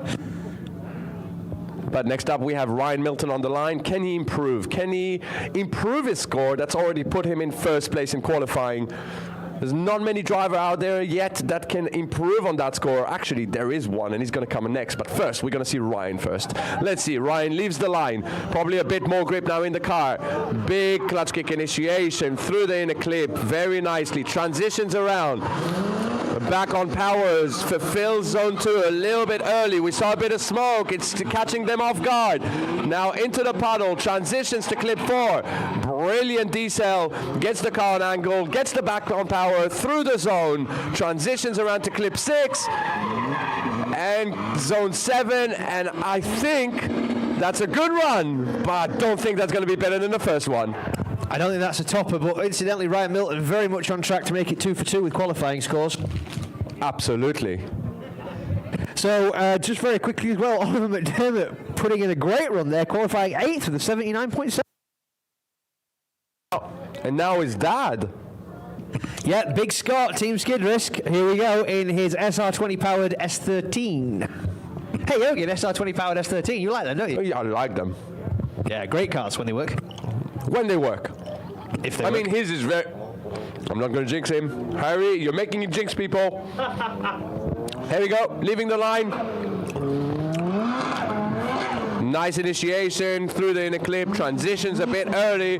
He's going to put him very wide through zone 2, but he makes it work. Onto clip 3.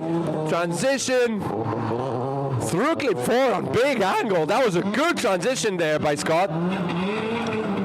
Transition into clip 6, 7, fulfills all the zone, all the way to the finish line. Yeah, great run there from Scott into Team Skid Risk S13. Absolutely fantastic.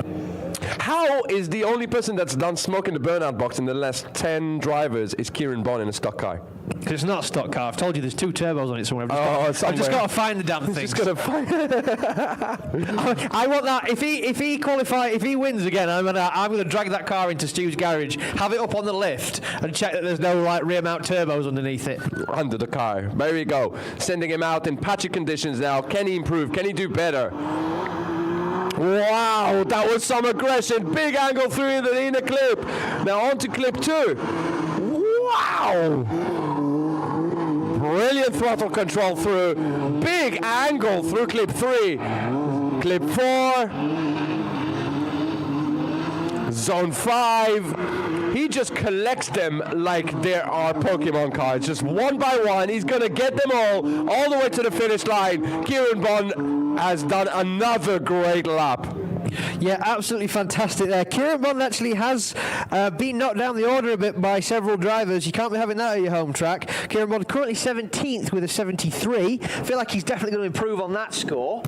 Kenny, let's find out. Almost positive he will, but it's that another person we're looking to improve as another local hero is Connor Ritchie, currently 15th, 74.7, which is definitely not where he wants to be, because I had Connor Ritchie pegged as my top qualifier. Well, he can still make it happen. Yeah, I reckon without Ryan Milton. I forgot Ryan is to qualifying what Dwayne McKeever is to battles. Here we go, we're sending him out. Drifting already from there. In a clip achieved. Listen to that throttle control. Put his foot down because he knew he was dry there. That's some great prediction. He knows the track. Transitions to clip 4. A bit of a stall on the transition, but he made it work for himself. Gripped it up and back on power. Now it's drying up more and more.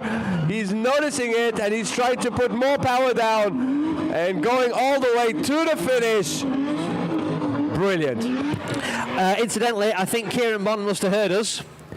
Kieran Bond goes second with an 87.3. He's took down Harry Cunliffe. Yeah, Harry Cunliffe has been knocked down a peg by 0.3 of a point, the smallest margin he possibly could have. 0.3! What a crazy difference. That just shows. Oh, but wait, there's still a driver out there. There's Molly Kerr. Molly Kerr can still do a big damage in the scores. Let's see what she can do. Currently 15th of 75 dead, so she's well in the show. Just be a question if she wants to get some qualifying honours. Obviously, Molly done a hell of a lot of laps of this circuit. Very, very, very talented young lady. Really pleased to have her back, actually, because it's not an easy feat. Very aggressive. Transitions around.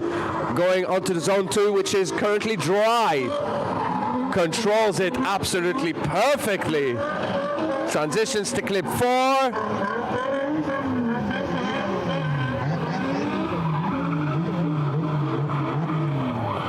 Clip 6, zone 7. Man, she is consistent. Different condition, and she still does the same run. Harry, that's amazing. What an absolutely amazing young lady. What a brilliant driver. What a fantastic pilot. Doing it for the young ladies out there. Say she's only 19 years of age, bless her. Works every hour God sent to fund this drifting lark, and I'm so proud of her. What a fantastic run.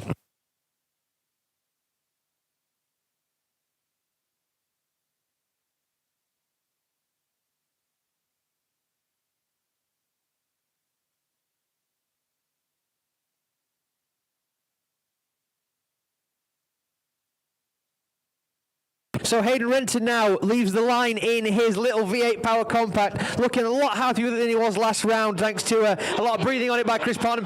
Big flick from big initiation there from Hayden. What a fantastic shot. Out to the outer zone. Whoa, a little bit deep, tiny bit of a wheel drop, but he's made it work. Is he going to get out just on the, between the A and B line there?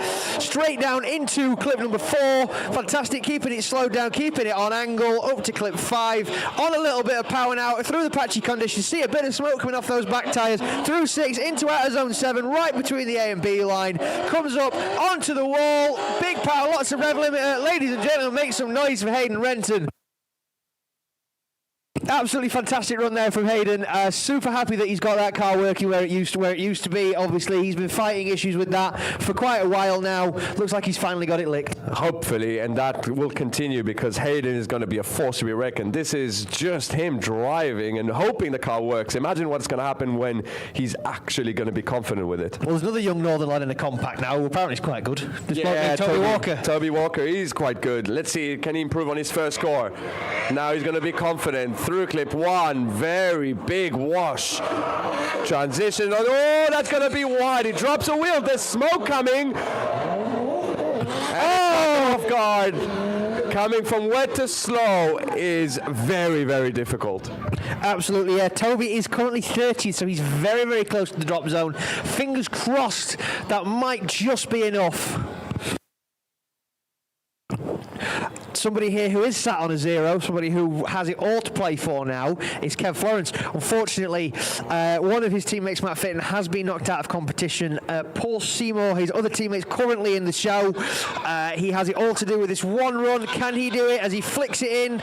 Good initiation, a little bit tentative, brings it around the other side, gets the car settled. Oh, clutch kick there, brings it out to the outer zone, a little bit shallow, comes off it early, out to zone 3. Good line so far. Bringing it into zone 4, absolutely fantastic, running it up to the back, that's it, keeps it on angle, and a stall up from Kev Florence, just struggling to keep the car on power and angle, another stall up there, fills the outer zones, up onto the wall now, lots of rev limiter. Ladies and gentlemen, give the hardest working man in showbiz a round of applause. That car was in pieces last night. He's pulled an all-nighter in Thrashville to try and get it out today. Unsure if that's going to be enough for him, which is a real shame. Because we never give up, Harry, don't we? We do not, and incidentally, the man doesn't give up is Rich Graham, and he's slightly bent touring. Well, he's not slightly, he's still good, he's still great, and he's driving really well. Now, can he get the car on power in the dry? That's going to get him very fast and rotate. This is going to be a tough one because you grip up the car at the top of the hill, then you go down the hill and it's still wet.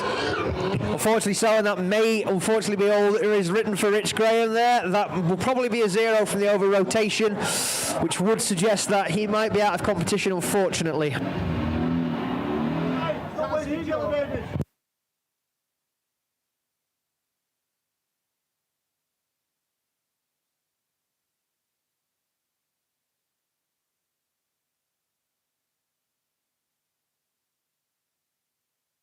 Secret sauce. Big balls.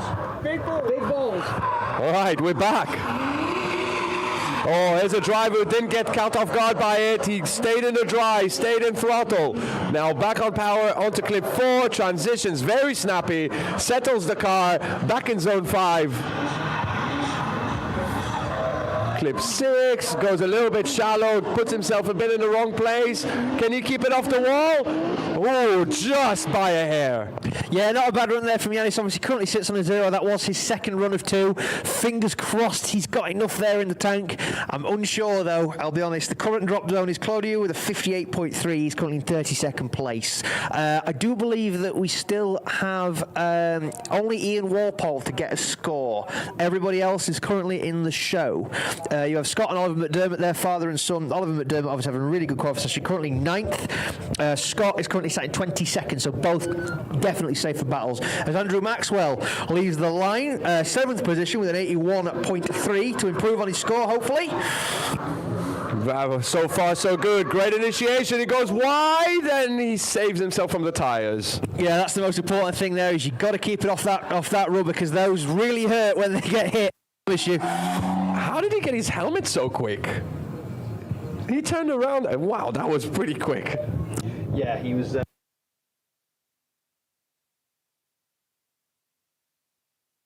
Yeah, very lucky there. I think he just picked the exact right moment to bail out of it. But now we got Ollie for his second run. In his E36, sends it absolutely hard, goes a little bit wide, but he makes it work. Quick handbrake adjustment to save himself from spinning out on the wet. Very good technique there. Transitions around into zone 5, keeps the car on chat, transitions to clip 6, settles the car into zone 7, stays on power all the way to the finish. Brilliant run there.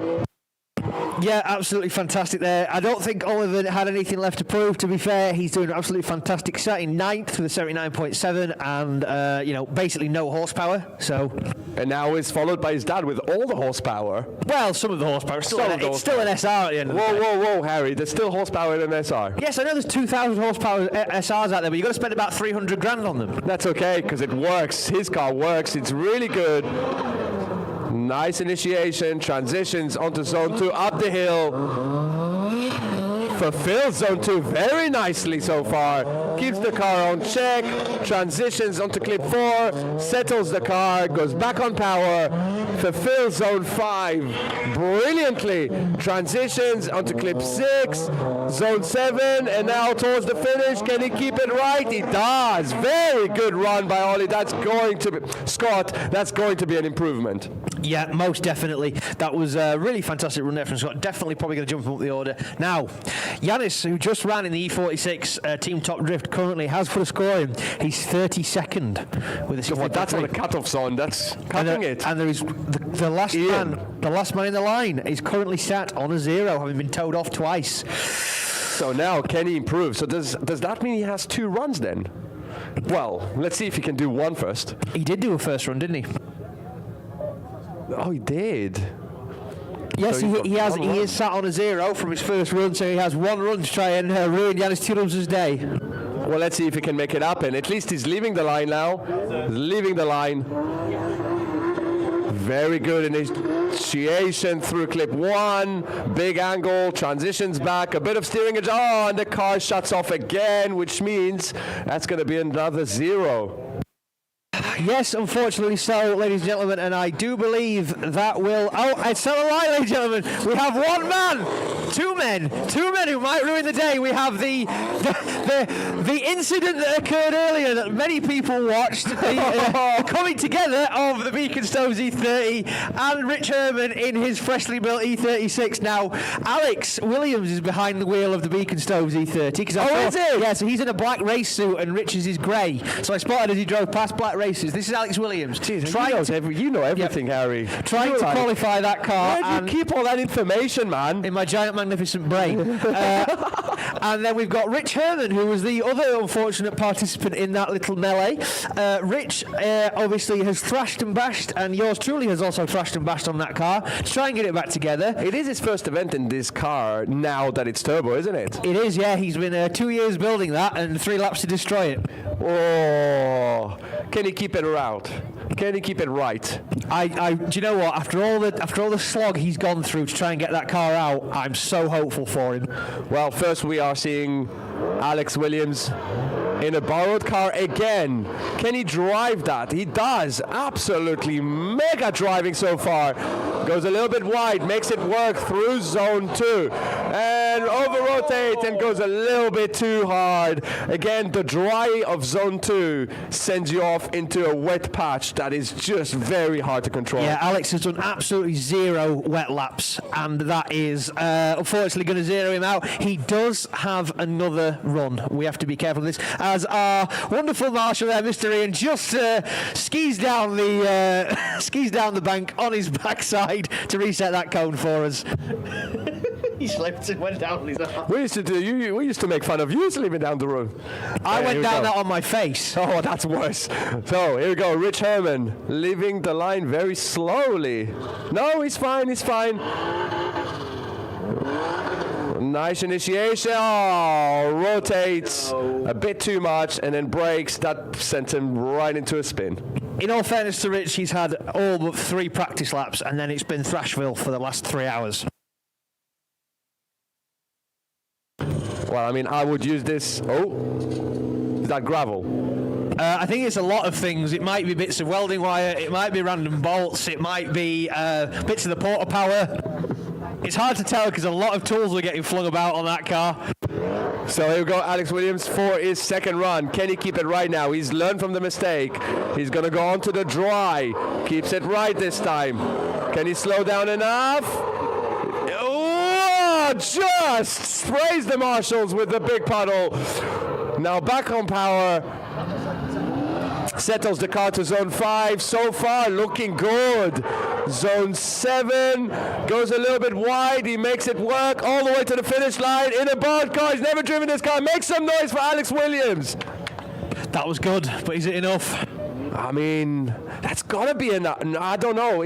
I don't know what the judges. I don't know if that was one or two wheels. Yeah, that was. Yeah. I'm glad I don't have to make that call. There's some very pensive-looking people up on that bank in the Alex Williams camp, hoping that he's done enough there. We'll find out in a minute. As Rich Graham sits on the line for an all-or-nothing run.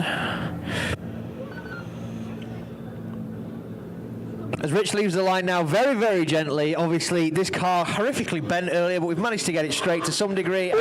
That's some confidence. He's done the same mistake twice. Oh, God, what a shame. Oh, the hardest working man in showbiz. Give Rich Herman a round of applause, ladies and gentlemen. Absolutely, you can't make some noise. Make some noise. Really hard to get it back there.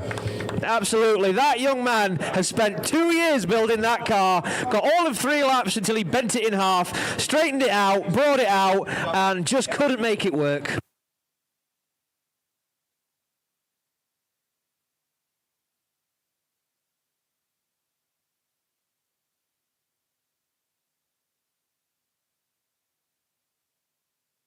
And ladies and gentlemen, unfortunately, I have some terrible news. Alex Williams has qualified 33rd.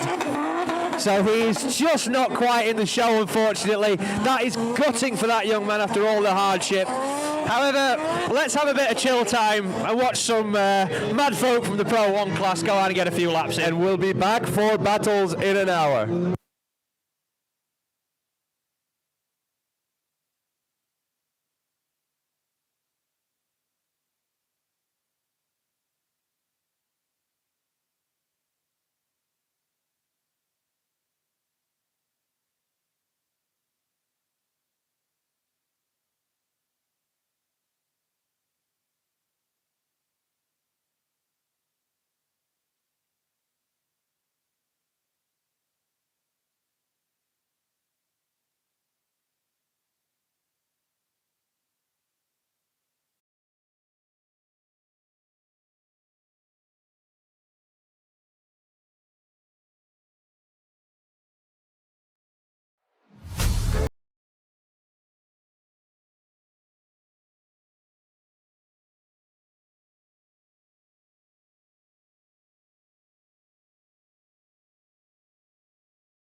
Right, Harry?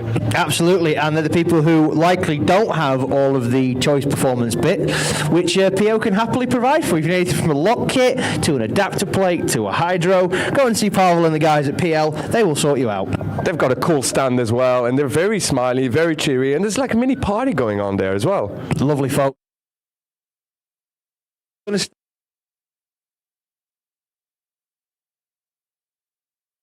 Take on Yannis Tillums. That is first 30-second qualify.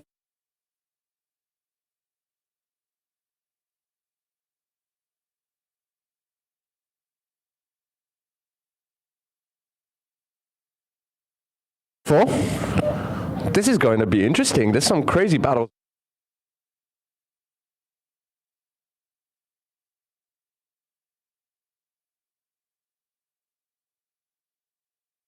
We all know this because we just see.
He's going to be happy with that, smoking those tires, getting them ready. Let's see what's going to happen.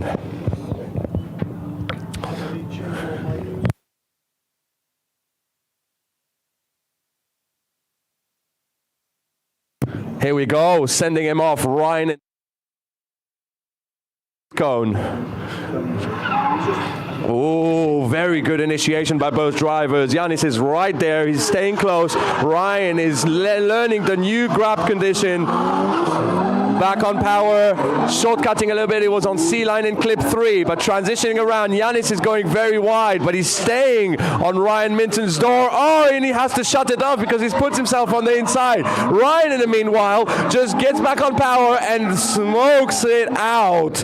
Brilliant run. Yannis just got off guard there. Yeah, definitely not where you want to be in the middle of the track there, and it's just slightly caught Yannis unawares. Ryan putting on a clinic, really good lead line. Ryan's a fantastic line driver, obviously years in Gymkhana.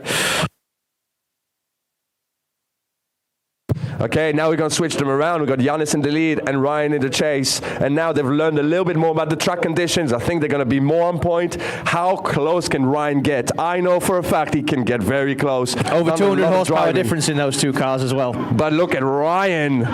Nice initiation. He's on the right line. Yannis is shortcutting the track. He's on the C-line through zone 2. But now Ryan's starting to reel it in. Gets to clip 3. Transitions around. Oh, Ryan transitions too early and spins it out, spins himself out of competition. Unfortunately, that's just how it goes. Oh, poor Ryan. Hopefully this isn't a repeat of his performance in the first round where he qualified second and then bowed out in the top 32. And this has happened again. It has indeed. Oh, he's not going to be happy. So we are just going to get our decision.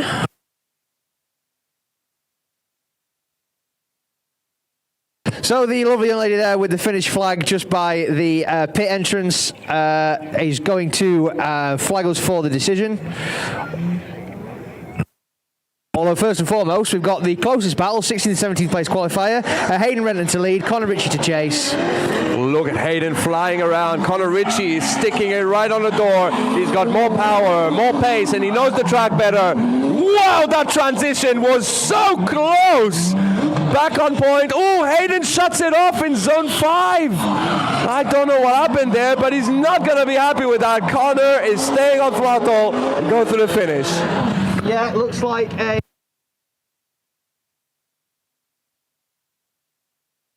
Yeah, Hayden looks like he's having problems with ECU again. Just very, very quickly as well, should also mention that Yannis Tidums has taken the win from Ryan Milton.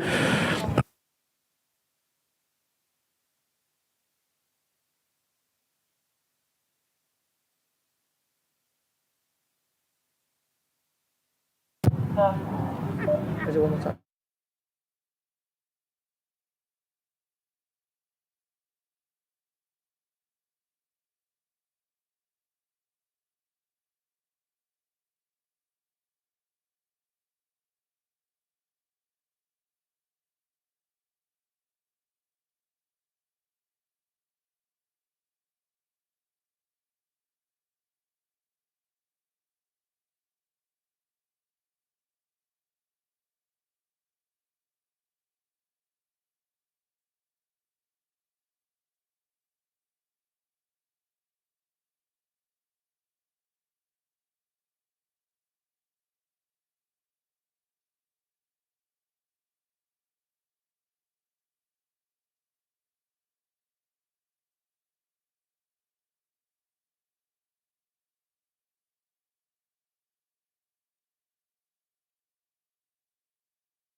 Is very confident, straight onto the door, drops a wheel on the wet there, that's going to put him off, but it's okay, he keeps it right. Magel, while there, he's spinning out in the wrong place and it's safe. Oh, thank goodness me.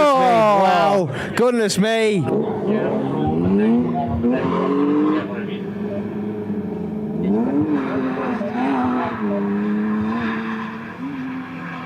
Yes, unfortunately there, just overcooking it a little bit for Matt Gell. Looked like he might have had a small advantage going in there, but I do think that may be all she wrote, I'm afraid. And we do have a corner light on the track. I'm guessing that's Jason Cavern's corner light. Looks like an E36 corner light. It is, yeah. They always pop out anyway. They're like usually I just cable tie in because it's the only way to stay in. Yeah, they're held in with hopes and dreams, aren't they? Now you can warm them up. As the rain starts to fall again, ladies and gentlemen.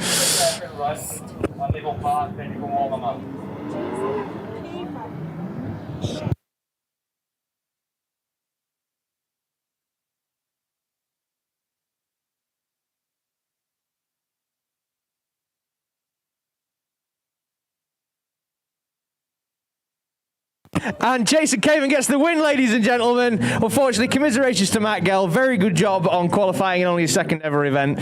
But now we have Oliver McDermott to lead in with Michael Dargan to chase. BMW and BMW Violence. Oh, he's taken very hard. And he has to shut it off. Unfortunately, that's going to be a big deduction. the whole confidence that it was still dry, but the rain came at the worst time. Yeah, that might be youthful exuberance there. Michael Dargan's just got to keep his nose clean now, and that's liable to be a big advantage to him.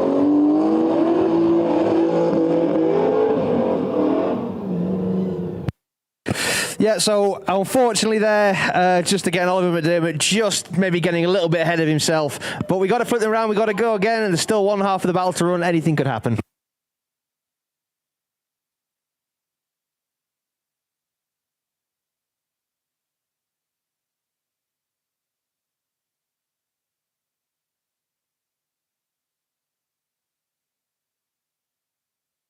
And here we go, ladies and gentlemen. It is Michael Dargan to lead now, and it is Oliver McDermott to chase. Oh, big flick entry there from Michael Dargan. Oh, catching Oliver McDermott unawares. Yep.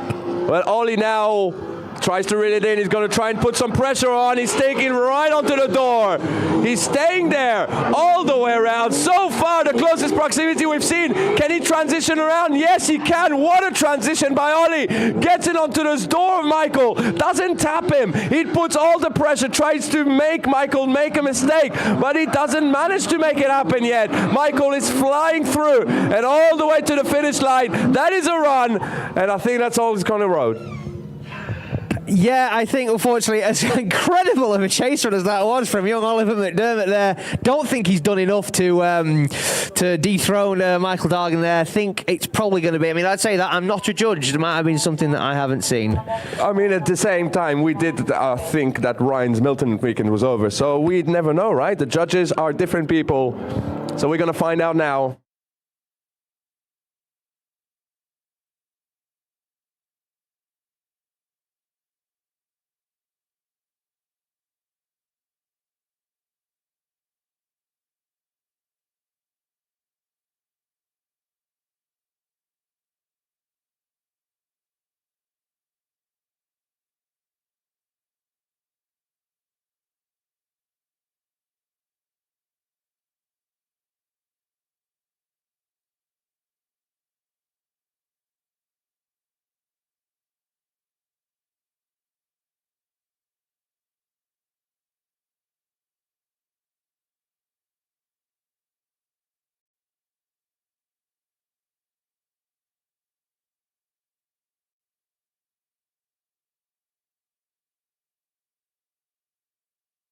High angle, he's on the inside, he's gonna have to stop the drift and be in the wrong place, staying on the limiter, but now transition, puts back in formation, again he's on the inside, he's closing himself into the wrong place and he's gonna have to shut off. Ryan in the meantime doesn't even feel the pressure, he's right there doing the perfect lead run all the way to the finish.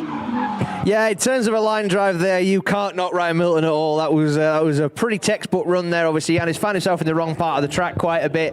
But obviously, he might have this in the bag. It just depends on the second run. Well, he had it in the bag the first time, and he just threw it away. So can he hold it together? Can Ryan hold it together? All he has to do is a decent chase. Don't fumble the bag. Don't go crazy. You don't need to push hard. The question is, does he have a spotter to tell him that? Because that is a very important thing. He's got an earpiece in, so I'm assuming he's got a spotter. So he does. So here we go. Sends it off through the line. Yannis shoots forward. Ryan Milton initiates. There's a big gap building, but oh, Yannis goes very wide into the wrong place. That means Ryan now, he's in a very good advantage position. Can he get some twinning practice for the next battle? Yannis is snapping to angle through zone 5 and Ryan is staying there in the right place. Quick transition onto the other side and back on power through the finish line. Brilliant run. As we load up another 4 of our battles, we're just going to get some more cars on track as Yannis and Ryan come back around for the decision. Obviously, that will be a one to call for the judges. I feel like Ryan may have done enough there to unseat the big Latvian giant, but I guess we'll see.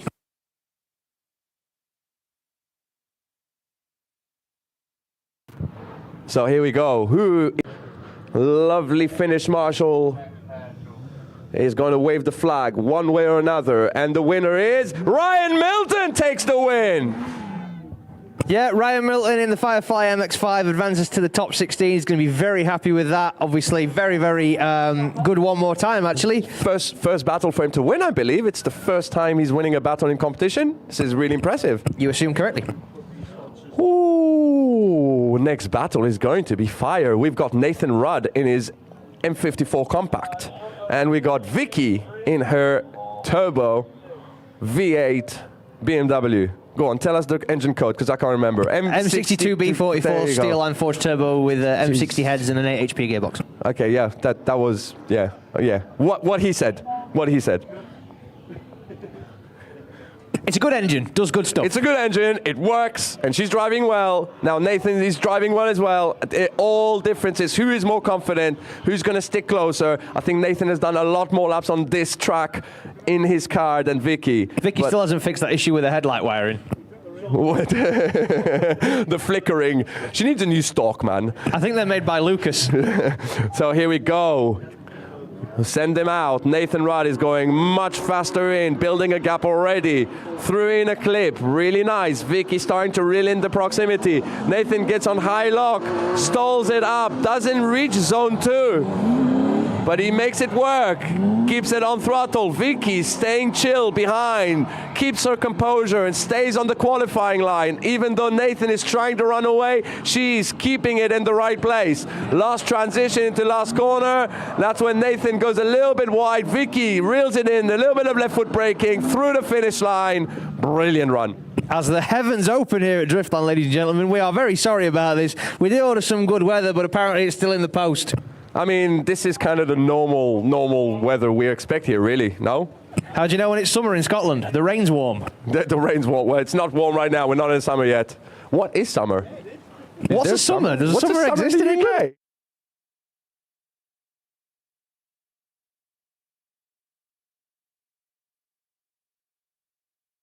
Really?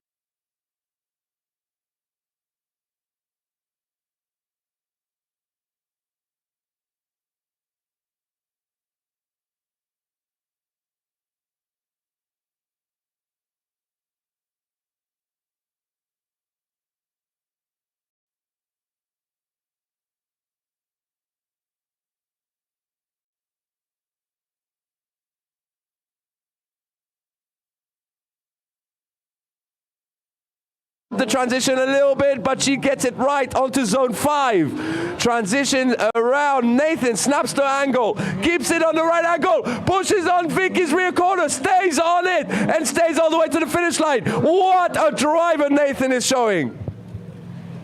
Harry, where would that come from? Well, I think that comes from the fact that there's currently a lot of moisture falling from the sky. That definitely helps. I mean, drift lube, it's like equalizes the grid. No more power advantage, no more grip advantage. It doesn't matter what you do, there is still not going to have a lot of grip there. What's Nathan on, like a 15-inch tyre at the back?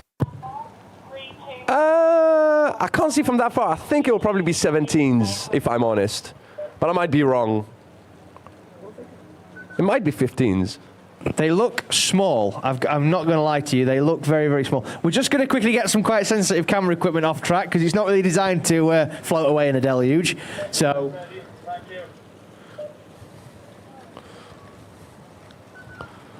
Apologies, guys. We just quickly need to clear some very, very expensive camera equipment off track. So we're going to take it in a courier in the shape of an E36 Compact.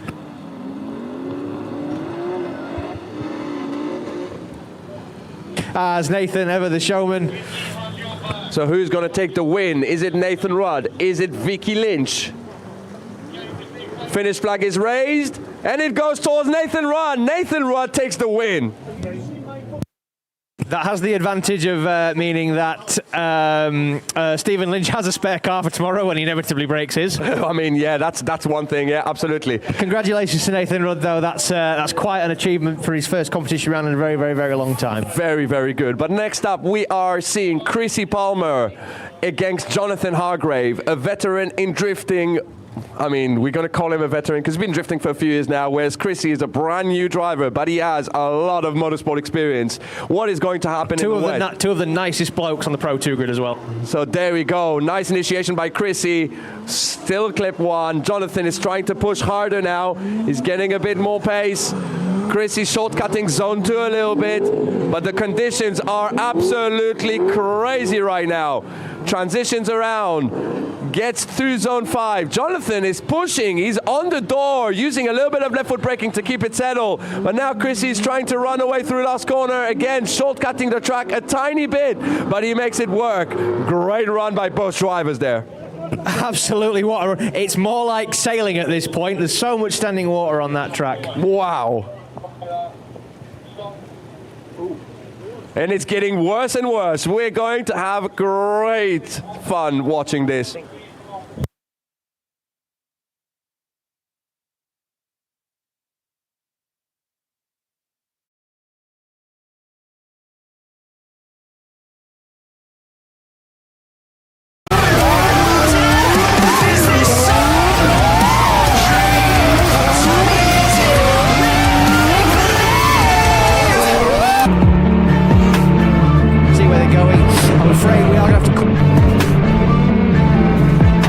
The rainstorm blows through, and then we will resume very shortly, guys. We will keep you posted as and when that occurs. We do not want, obviously, first and foremost, safety is our biggest priority. We have to make sure that we're not going to risk any drivers, any chassis, anything like that. So we will pick this up very, very shortly once the rainstorm has subsided. Be with you very shortly, ladies and gentlemen. Thank you for your patience.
Good afternoon, everyone. So we are back at the stream. Everyone at home watching, we unfortunately encountered some crazy conditions. As you can see, the truck is flooded. So unfortunately, the staff and everyone has decided to move the event for tomorrow. So we are canceling for today. But that means you'll have an action-packed day tomorrow. We are going to start at 9:30 in the morning for the top 32 of Class 2 that was supposed to happen this afternoon, followed straight through practice of Class 1, which you won't be able to see on the live stream, but we will go into qualifying and battles in the afternoon. So that means you're going to have a really, really action-packed day tomorrow. So get your snacks, get your food and drinks, get it ready for tomorrow, because you're going to be absolutely amazed on the show. Hopefully the weather stays on our way and we can get a little bit better tomorrow. But we're really sorry about what's happened today, but unfortunately it is unsafe to run this way. So we had to make a decision, and this is what we're going through. So we'll see you guys tomorrow morning.